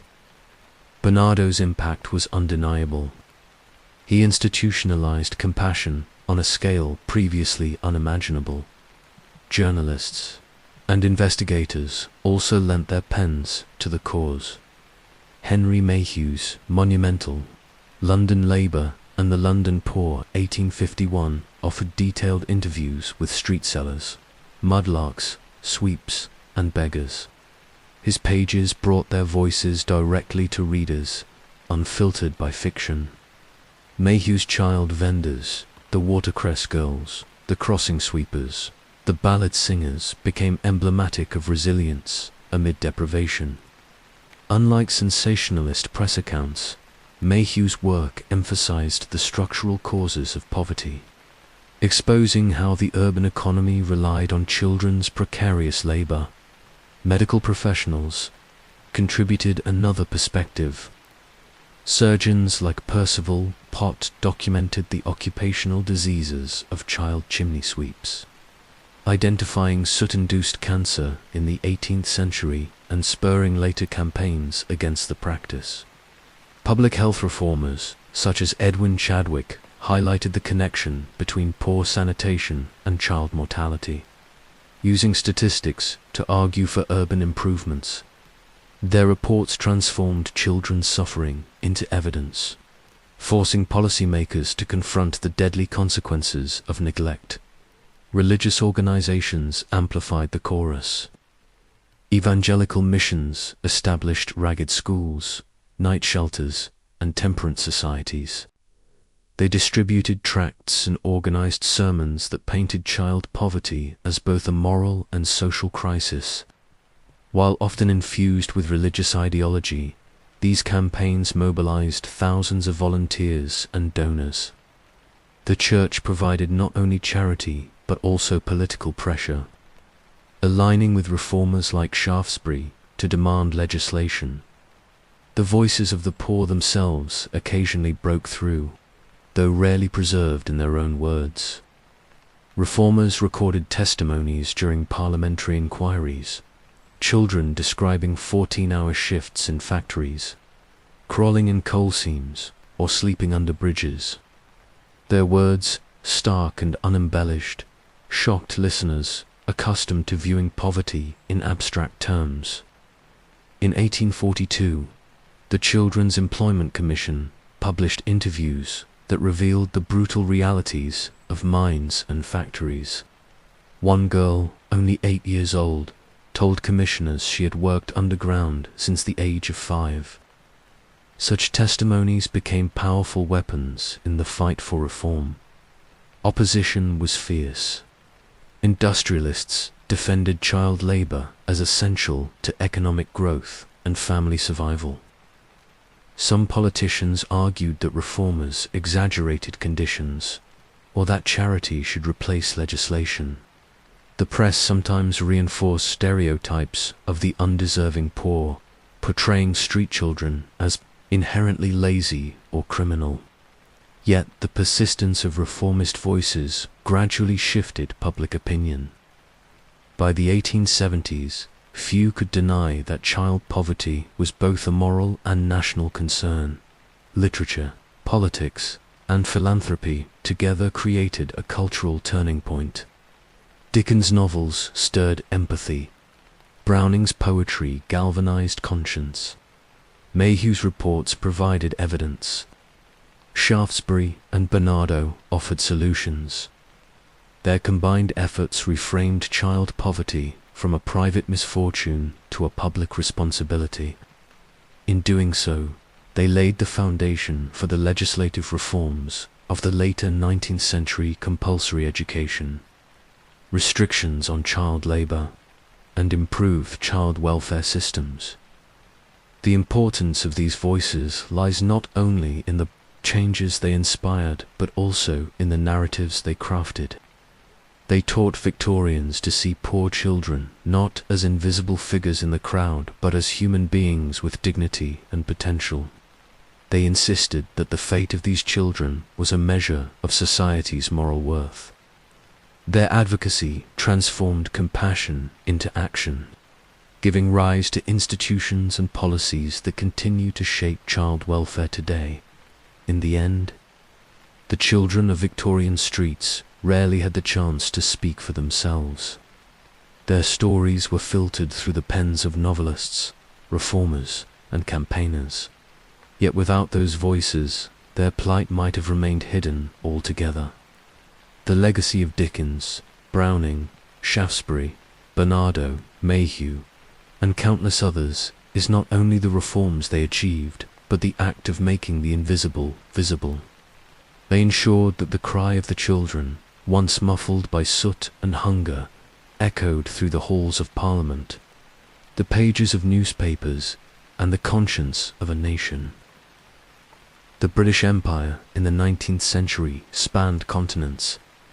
Its reach extended from the Caribbean to Canada, from Africa to India, from Australia to the Pacific Islands.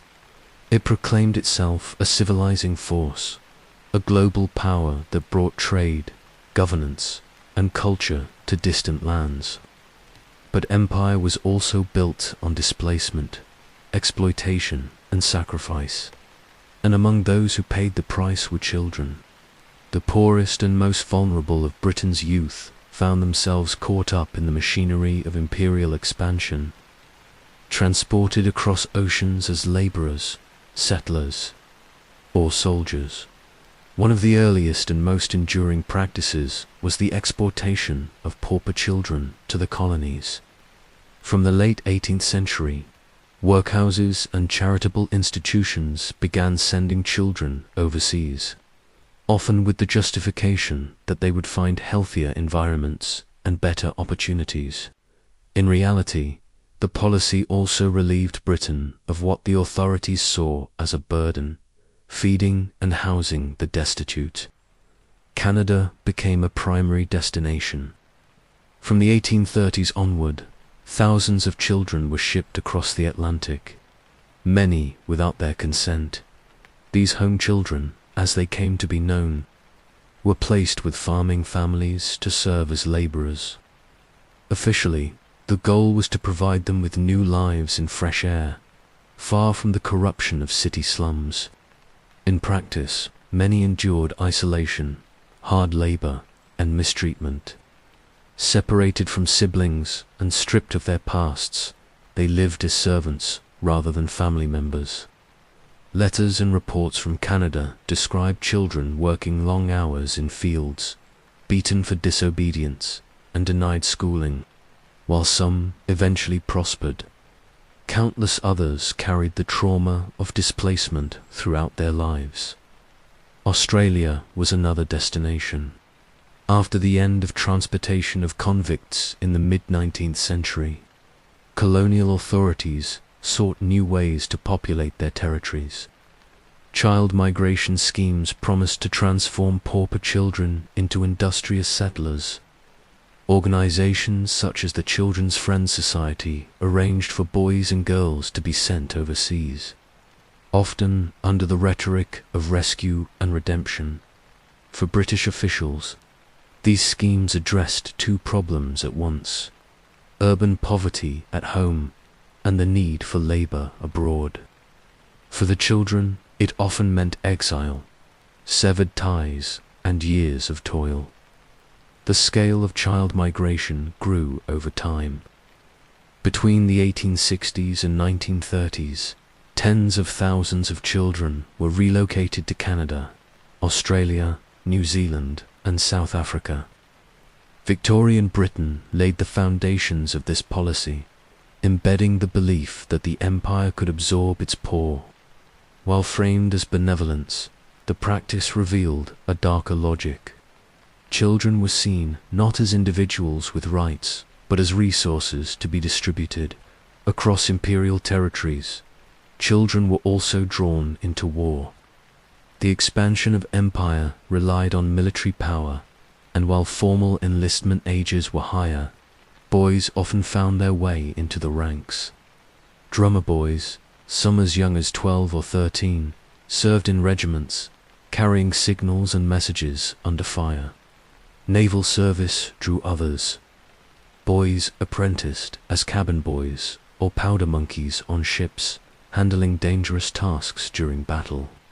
Though not always officially sanctioned, these practices were widespread, and for some children, military service offered an escape from poverty at the cost of their youth and safety. Colonial conflicts further exposed the vulnerability of children. During the Indian Rebellion of 1857, accounts circulated in Britain of British families caught in the violence, with children among the victims. These narratives fueled both outrage and propaganda, emphasizing the need for imperial control. Yet less attention was paid to the countless Indian children displaced, orphaned, or killed in the conflict. Across Africa and Asia, imperial wars left scars on local populations, where children often bore the heaviest consequences of famine, disease, and disruption. Missionary organizations framed child relocation as part of their evangelical mission.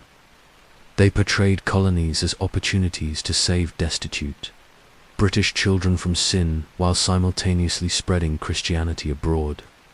Photographs and pamphlets circulated of ragged boys transformed into industrious farmhands in Canada or Australia, carefully staged to reassure donors and the public. The reality, however, was often harsher.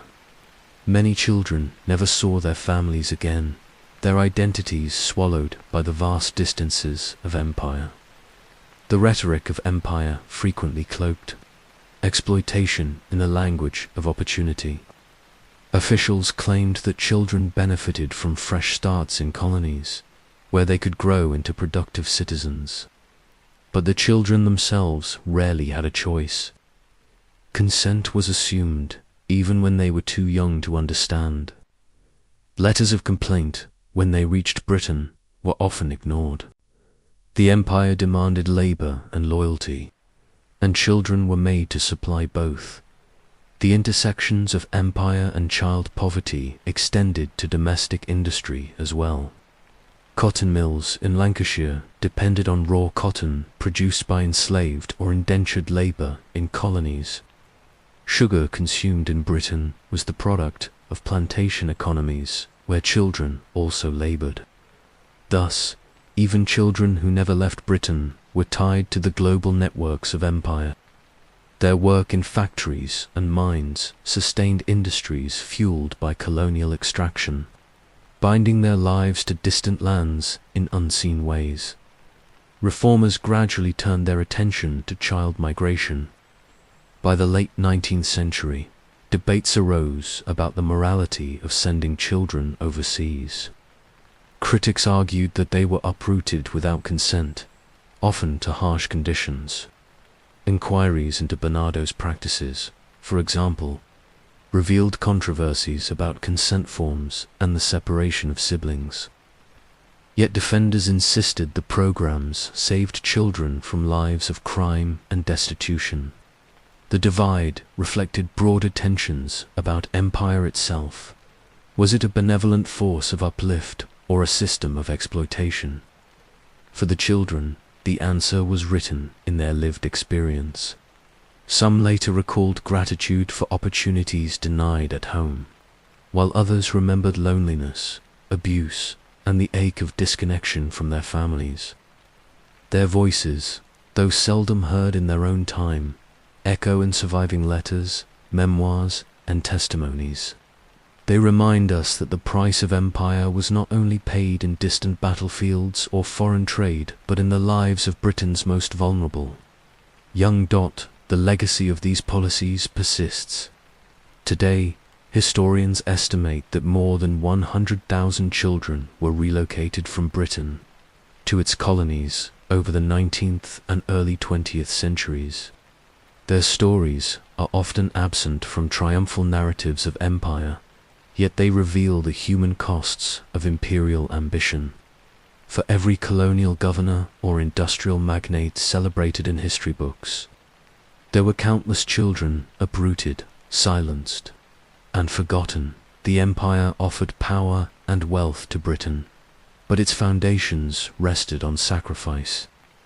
Among those sacrifices were children torn from their homes, sent across oceans, and pressed into the service of imperial expansion. Their stories, though once obscured, illuminate the hidden costs of Britain's global dominance. They force us to ask, what does it mean for an empire to thrive when its youngest citizens are treated as expendable? In the crowded streets of Victorian Britain, poor children were everywhere.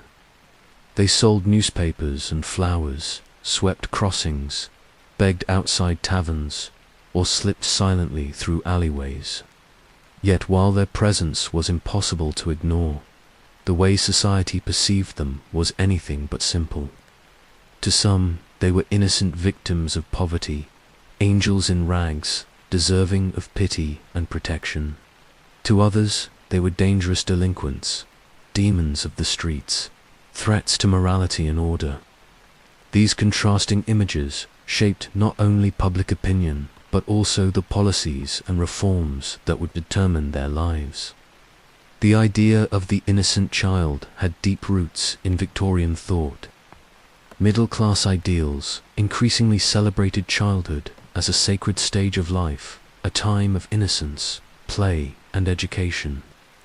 Writers and artists portrayed children as symbols of purity and hope. When Victorians encountered barefoot boys or ragged girls on the streets, they often viewed them through this sentimental lens. Charitable organizations capitalized on such emotions, publishing images of wide-eyed children in rags to stir donations.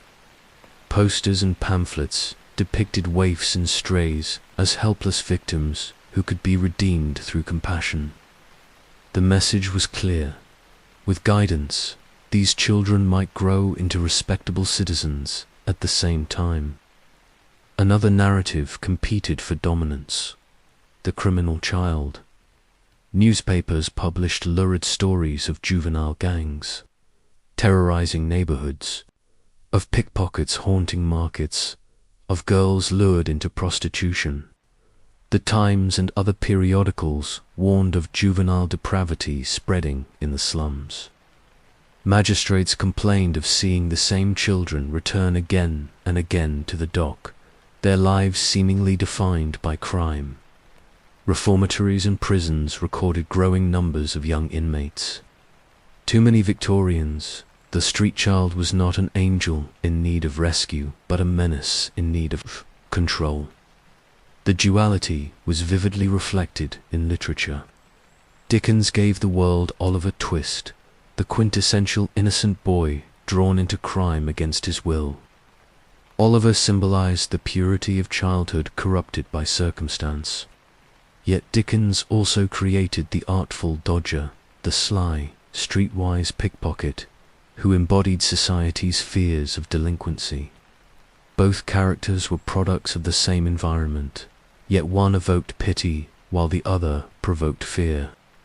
Together, they mirrored the contradictions of Victorian perceptions. Children were simultaneously victims and culprits, embodiments of both hope and threat.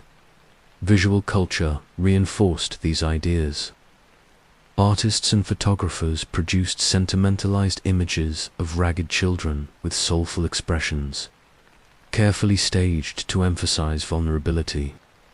Philanthropic campaigns circulated such images to attract donors. Yet police sketches and courtroom illustrations presented harsher depictions. Young thieves in the dock, faces hardened beyond their years. The same child, depending on context, could appear as either angel or demon. Class attitudes played a major role in shaping these perceptions. For the middle and upper classes, street children symbolized both the failures of society and the dangers of disorder. On one hand, they were objects of charity, opportunities for the wealthy to display benevolence. On the other, they represented the lurking threat of the slums encroaching on respectability. The sight of ragged boys outside theatres or churches unsettled Victorians who preferred to believe in a stable, moral society.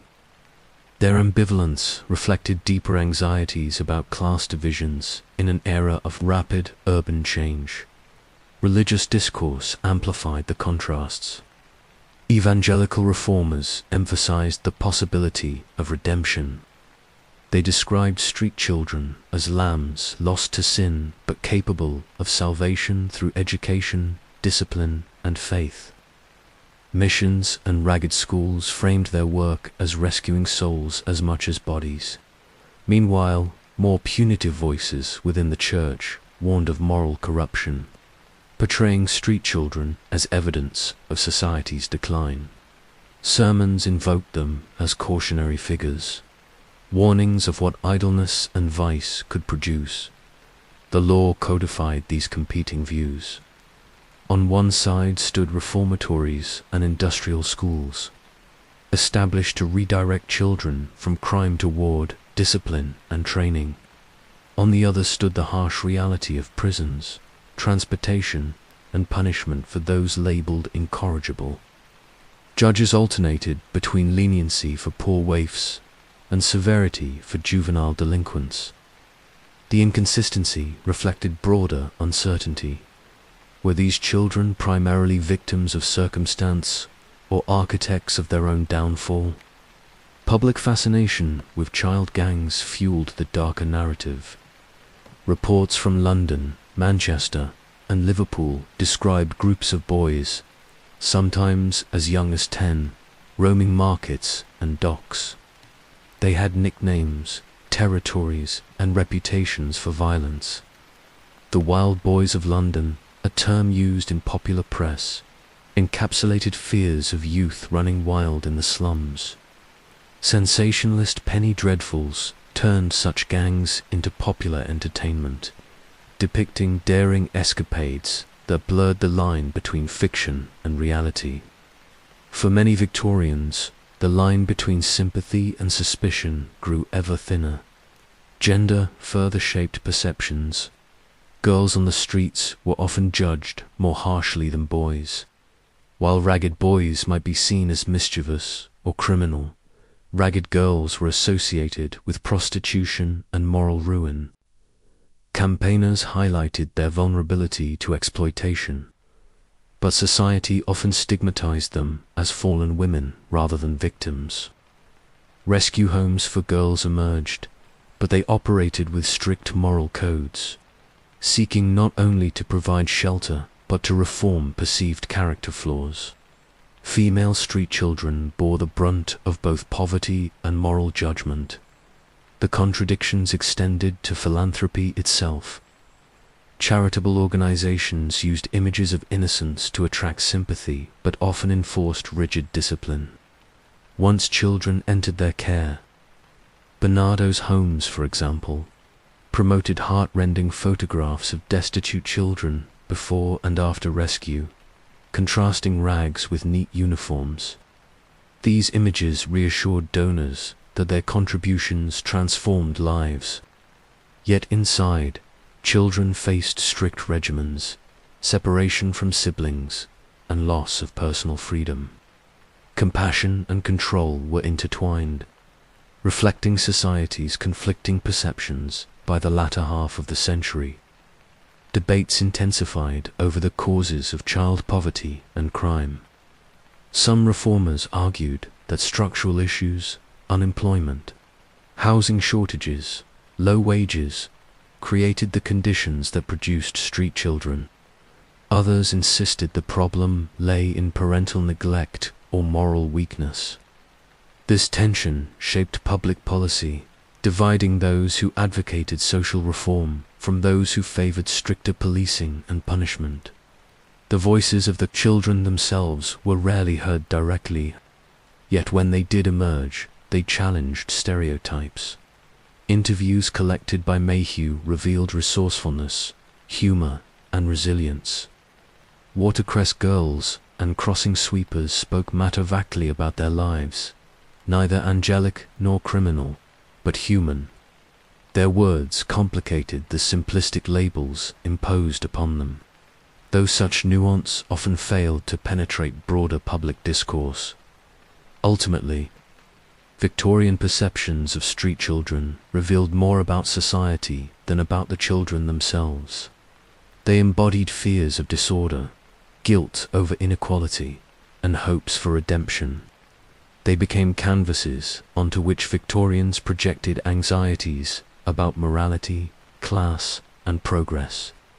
The labels of angel and demon simplified a complex reality, obscuring the fact that most children were neither criminals nor saints, but survivors navigating impossible circumstances. As reforms expanded, compulsory education, child protection laws, and improved welfare, the narrative gradually shifted. By the end of the century, the idea of childhood as a protected stage of life gained wider acceptance. Yet the duality never fully disappeared. Even today, echoes of Victorian perceptions linger in debates about poverty, delinquency, and responsibility. The story of how Victorians saw their street children reminds us that public perception can shape policy as powerfully as fact, and that the line between compassion and condemnation is often perilously thin. By the late 19th century, the plight of Britain's poorest children could no longer be ignored. For decades, reformers had campaigned, writers had exposed, and philanthropists had pleaded. Slowly, the machinery of government began to move. One by one, laws were introduced that sought to protect children from the worst excesses of industrial exploitation, neglect, and abandonment. These reforms did not come easily. They were fought over in Parliament, resisted by industrialists, and often weakened in practice. Yet taken together, they reshaped childhood in Britain, marking a revolution in how society understood its duty to the young dot. The first major breakthroughs came in the regulation of labor. The Factory Act of 1833 represented a turning point. For the first time, the state imposed significant restrictions on child employment in textile mills. Children under 9 were prohibited from working in factories, while those aged 9 to 13 were limited to 9 hours a day. Crucially, the Act also required factory owners to provide 2 hours of schooling per day for child workers. Though enforcement was weak and inspectors few, the law established a principle. Children had a right to protection from excessive labor, and education was part of that protection. The Mines and Collieries Act of 1842 followed in the wake of shocking parliamentary reports. Testimonies revealed children as young as 5 hauling coal in darkness, girls crawling on hands and knees through tunnels, and boys suffocating in accidents. Outrage pushed Parliament to act.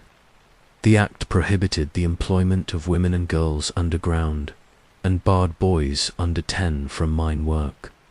Though limited, it marked a recognition that some forms of labor were simply too brutal for children to endure.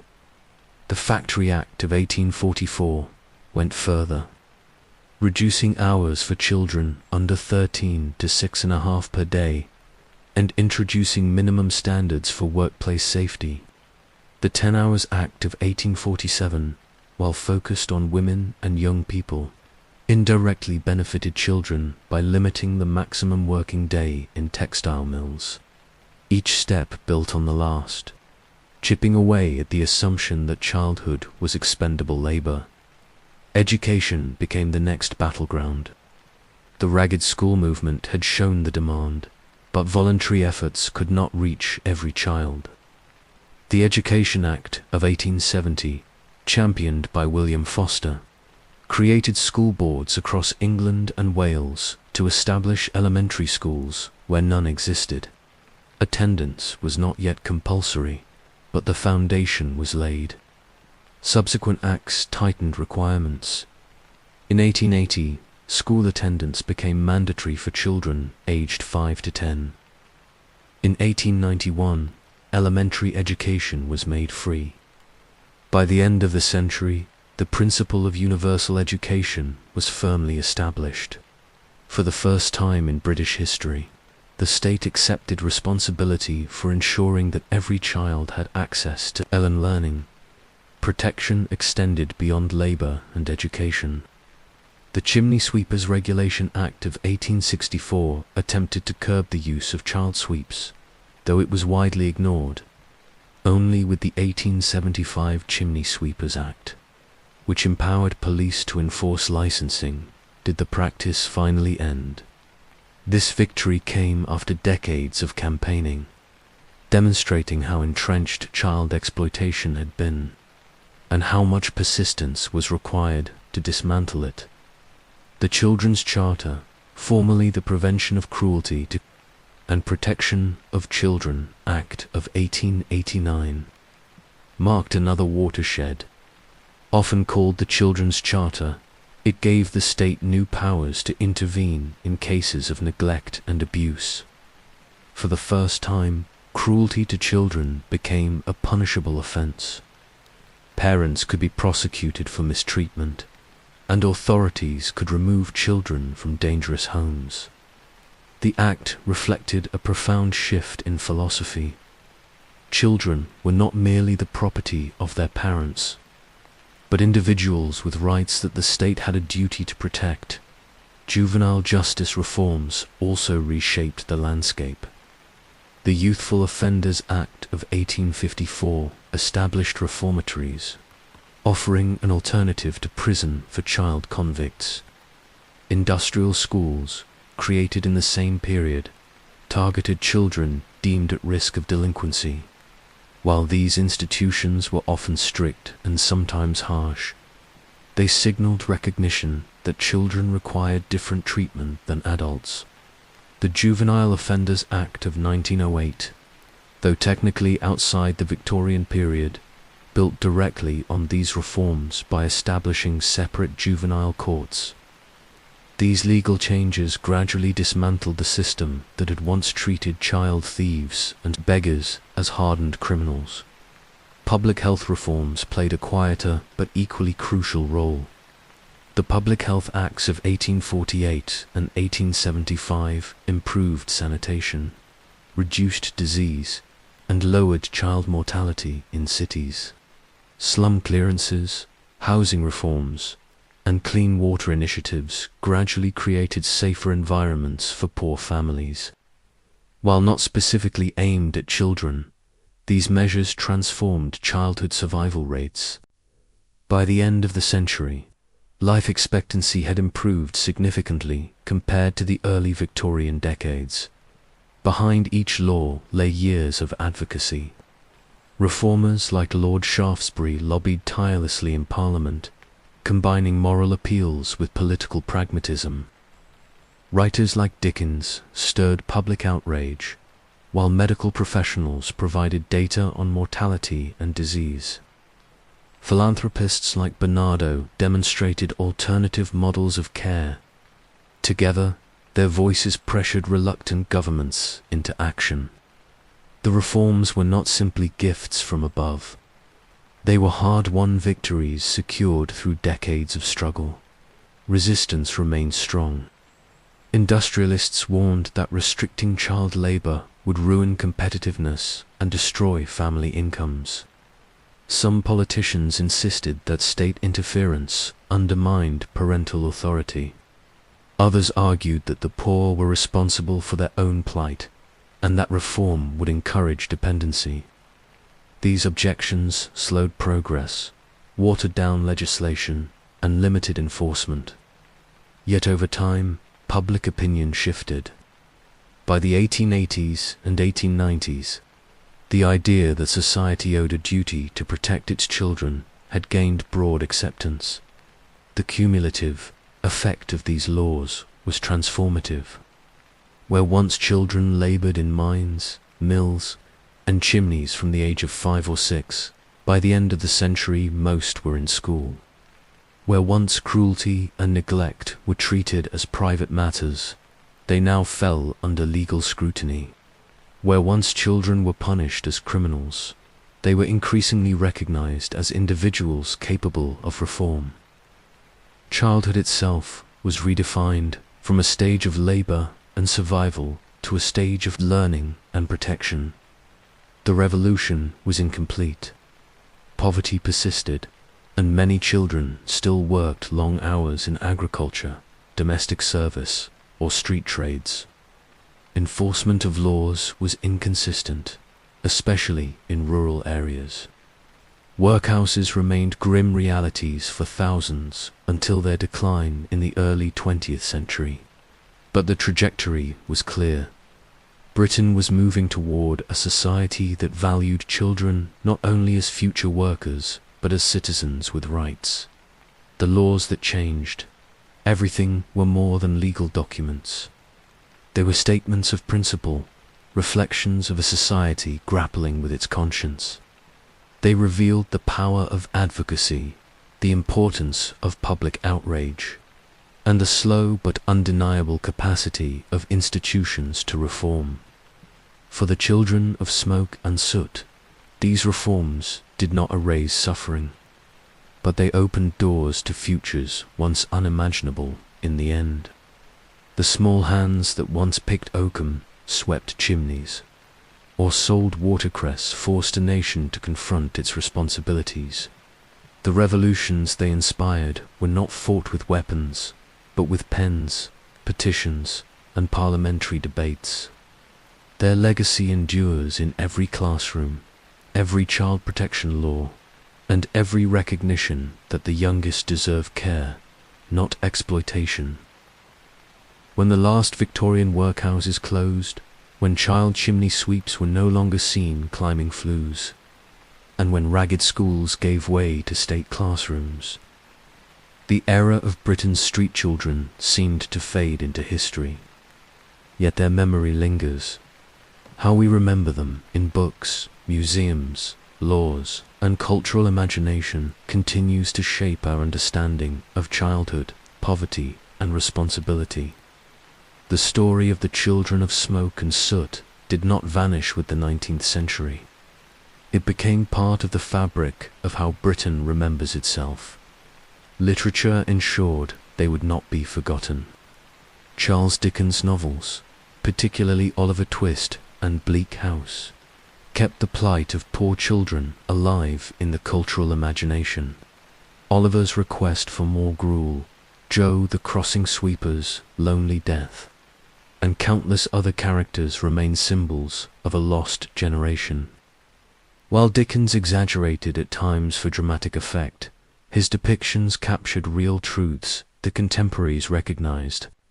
His work continues to be adapted into films, plays, and television, keeping the Victorian street child visible to audiences far removed from their time. Historians and social reformers preserved their stories through detailed reports. Parliamentary inquiries into child labor, factory conditions, and workhouse scandals remain essential records. The blue books of the 19th century, those thick volumes of evidence and testimony, provide stark voices of children speaking across the centuries. An 8-year-old describing coal mine labor, a watercress girl recounting 16-hour days, a chimney sweep explaining scars on his body. These fragments survive in archives, ensuring that their voices were not completely lost. Museums also play a role in remembrance. Institutions like the Ragged School Museum in East London recreate classrooms where poor children once sat on benches with slates. Visitors can step into those dim, cold rooms and imagine what it meant to learn while hungry and barefoot. Workhouse museums across Britain preserve dormitories, dining halls, and punishment cells, confronting visitors with the realities of an institution that defined Victorian welfare. These spaces ensure that the suffering of children is not reduced to abstraction, but grounded in tangible experience. The legacy of Victorian street children lives on in law. Child labor restrictions, compulsory schooling, and child protection statutes were products of their era, forged in response to the conditions they endured. Modern child welfare systems trace their lineage back to Victorian campaigns. The Children's Act of 1989 and subsequent protections owe a debt to the first. Prevention of Cruelty to Children Act of 1889. Every time the state intervenes to shield a child from abuse, it echoes the battles fought over a century earlier for the children of the streets. Their memory is also present in cultural myth. The image of the chimney sweep, for example, has undergone transformation. Once a symbol of cruelty and exploitation, he later became a figure of folklore and nostalgia. In popular imagination, even in songs and films like Mary Poppins, the sweep became cheerful, almost magical. This romanticization conceals the harsh reality, but also reflects how societies sometimes soften the memory of suffering to make it more palatable. Behind every cheerful sweep in fiction stands the shadow of real boys who suffocated in soot. Street children also became symbols in broader debates about poverty and inequality. Socialists, reformers, and later activists invoked their memory to argue that unchecked capitalism sacrifices the vulnerable. Their existence illustrated the costs of industrial progress. Today, their stories are used in classrooms, documentaries, and debates about modern child poverty, reminding us that neglecting children is neither new nor excusable. They act as cautionary figures, urging vigilance against repeating the mistakes of the past. The children themselves rarely left memoirs. Illiteracy and early death silenced most of their voices. Yet a few did. Robert Blincoe, once a factory apprentice, described in detail the beatings, hunger, and exhaustion of his childhood. His account, published in the 1830s, became a rallying cry for factory reform. Others, rescued by charities, occasionally wrote letters or gave testimonies as adults. These rare glimpses reveal not only suffering but resilience. Men and women who survived impossible conditions and carried their memories into new lives. The way we remember them has not been static. In the Victorian age, they were often romanticized as objects of pity or sensationalized as criminals. In the 20th century, they became historical examples in the story of progress, used to illustrate how far society had come. In the 21st century, their stories resonate differently, as reminders of global child poverty, as warnings about child labor in developing economies, and as metaphors for resilience in the face of adversity. Each generation has reinterpreted their legacy to fit its own anxieties and aspirations. Modern campaigns against child labor and exploitation frequently draw parallels with Victorian Britain. Photographs of children working in factories in Asia or Africa are compared with images of British children in mines or mills. The resonance is deliberate. Just as Britain once justified child exploitation as economic necessity, so too do some societies today.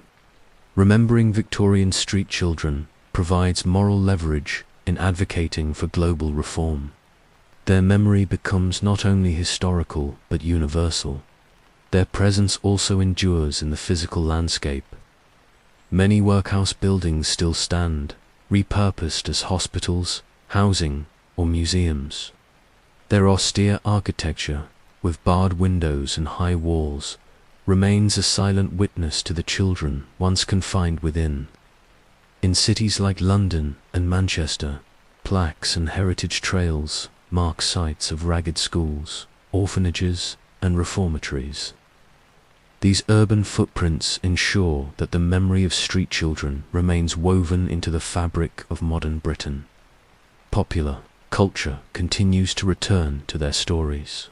Films, television, dramas, and novels set in the Victorian era nearly always feature ragged children, whether in faithful historical context or in romanticized form. From Oliver on stage to BBC period dramas, the figure of the street child has become inseparable from how the Victorian age is imagined. They are shorthand for poverty, inequality, and resilience. Even when fictionalized, they keep alive the memory of real children who lived and died in soot and shadow. Yet perhaps the most enduring legacy is the reminder of society's responsibility. The story of Victorian street children is not simply a chapter of history closed with reforms and laws. It is a continuing challenge. Every homeless child, every case of neglect, every instance of exploitation in the modern world echoes their plight. Remembering them is not about nostalgia, but about vigilance. They teach that children cannot wait for charity, that laws must be enforced, and that the measure of a society lies in how it treats its most vulnerable. From smoke to memory, their story endures. They were once the invisible underclass of the richest empire in the world. But through reformers, writers, and historians, they became impossible to forget. Their faces look back at us from museum exhibits, illustrations, and novels. Their voices survive in parliamentary reports and scattered testimonies. Their suffering reshaped laws, redefined childhood, and left an imprint on Britain's conscience. They remind us that history's progress was not inevitable but demanded. It required voices raised in protest, campaigns waged in Parliament, and children who endured long enough to bear witness. The legacy of Victorian street children is therefore not only one of tragedy but of transformation. Their lives, once dismissed as expendable, became catalysts for revolutions in law, welfare, and education.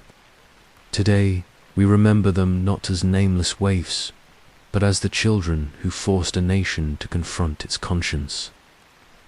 The Victorian age is remembered for invention, progress, and empire. Railways spanned the land, ships carried goods to distant ports, and factories roared with productivity. yet beneath the triumph lay shadows. Among the engines of progress, it was not only iron and coal that fueled the empire, it was children. Their small hands turned the cogs of industry. Their bodies carried the burdens of labor, and their lives bore the costs of poverty.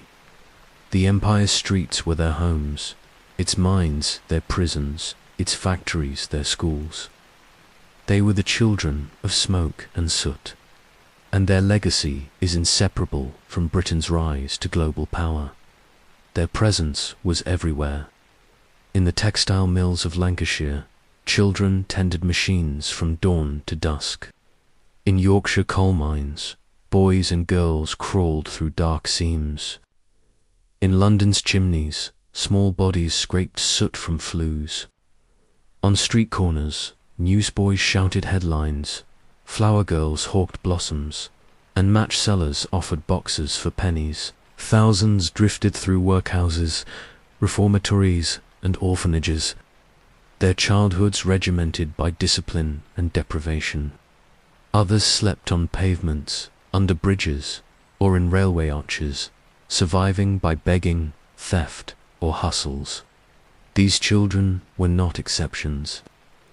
They were the backbone of Victorian poverty, an invisible army that kept the wheels of empire turning. The cost of their labor was immense. Accidents maimed or killed countless children in factories and mines. Disease ravaged their bodies in workhouses and slums. Addiction numbed their hunger, while crime drew many into cycles of punishment. Families were broken by poverty, siblings torn apart at workhouse gates, and generations marked by stigma. Mortality rates among the poor remained shockingly high. Many children never reached adulthood, and yet their sacrifices were rarely acknowledged in the stories Victorians told themselves about progress. Instead, these children were written into history through the voices of others. Reformers, writers, and philanthropists made them visible, turning their silent suffering into evidence for change. Charles Dickens gave them names and faces in his novels. Henry Mayhew recorded their testimonies in interviews. Lord Shaftesbury fought for laws in Parliament, while Dr. Barnardo built homes for those abandoned by society. Their advocacy transformed perceptions of childhood and helped create new protections. But without the children themselves, their endurance, their survival against impossible odds, there would have been no cause to fight for, no movement to inspire. The revolution in law and welfare that emerged from the 19th century reshaped Britain. Factory Acts, Mines Acts, compulsory education, child protection statutes, each was written in response to the realities children endured. By the end of the Victorian era, childhood was no longer defined solely by labor and survival, but increasingly by schooling and protection. The transformation was incomplete, and poverty persisted, but the trajectory was unmistakable. Childhood had become recognized as a stage of life deserving care. That recognition was purchased with the lives of those who came before. Their legacy extends far beyond Britain. Victorian child migrants carried their experiences across oceans, sent to Canada, Australia, and other colonies as laborers and settlers. Their suffering became part of the global story of empire. The image of ragged children, whether in London streets or colonial farms, became a symbol of both the cruelty and the resilience that marked the imperial age. The reforms they inspired influenced child welfare movements around the world, shaping debates in Europe, North America, and beyond today. Their memory endures in museums, novels, and heritage sites. Visitors to former workhouses walk through bare dining halls where children once ate thin gruel. Schoolchildren learn about Oliver Twist and the chimney sweeps. Campaigners against modern child labor invoke their stories to remind the world that progress is fragile, and exploitation always threatens to return. Their lives, once hidden in soot and silence, now serve as warnings and lessons. But their story is not only one of tragedy, it is also one of transformation. These children, through their suffering, forced a powerful empire to confront its conscience. They revealed the contradictions of an age that celebrated morality and progress while tolerating neglect and cruelty. And they showed that reform is possible, that laws can change, that compassion can grow, and that societies can redefine their obligations to the vulnerable.